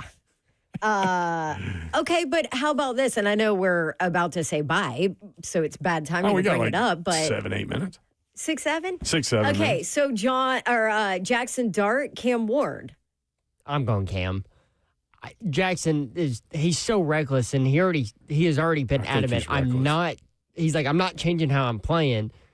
Right. So once people figure him out, what's his next move? And listen, I was in on him in the draft. I like Cam Ward, but I've always liked Cam Ward. I didn't love Jackson Dart coming out. Yeah. I think Cam's ceiling in the NFL is much, much, much, much higher than Jackson Dart's. I agree with you on that. Arm talent, all of it. So the other big question, though, is the rest of the roster. And I think we all know that the rest of the roster for the Titans requires at least a year of work. Well, Mike made me think of in that position to vie for a Super Bowl. So Mike and Old Hickory actually gave me some hope. He started talking about year 1 in the new building, and that is year 3 for Cam Ward. Yep. That's 3 draft classes theoretically from Borgonzi. We have to see how they utilize this. Look, listen, there's going to be this massive salary cap space they have. There's going to be a bankroll that's headed Big Jeff's way. So we'll see where they are after that one. But they structure those things around pretty easily. But yeah, he got me thinking and I hate to think what year is that? 2027? It just write off 2026. It's just next year. It's just a year away. One more year in Nissan Stadium. What's going to be the last game? We know the opponents, but we don't know who and when. We don't know when. Oh, I'm sure it'll be like the Colts or Jags. Yeah, or it'll Texans. be. I think it'll be an AFC South game. Mm-hmm. I mean, it should be the Texans, right? If you want synergy. Yeah, it's storylines. It's going to be one of the AFC. It's got to be one of the AFC South teams. They can't. But to close out Nissan Stadium with the team from the city you left, or would be pretty cool. What if it's Baltimore? Because they're at they're at Baltimore, which is interesting. If John Harbaugh takes the Titans job, he would go back to Baltimore to play them with the Titans this year. Yeah, with a roster that might not be completely fixed. Yep. See, the thing the Giants have over the Titans is that their defensive roster has so front many more seven pieces. Plus, you have Malik Neighbors there.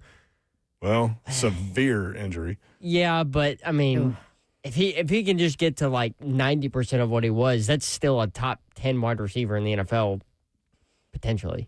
We mentioned that we were going to talk about the Tennessee quarterback position and where they are with the portal and everything.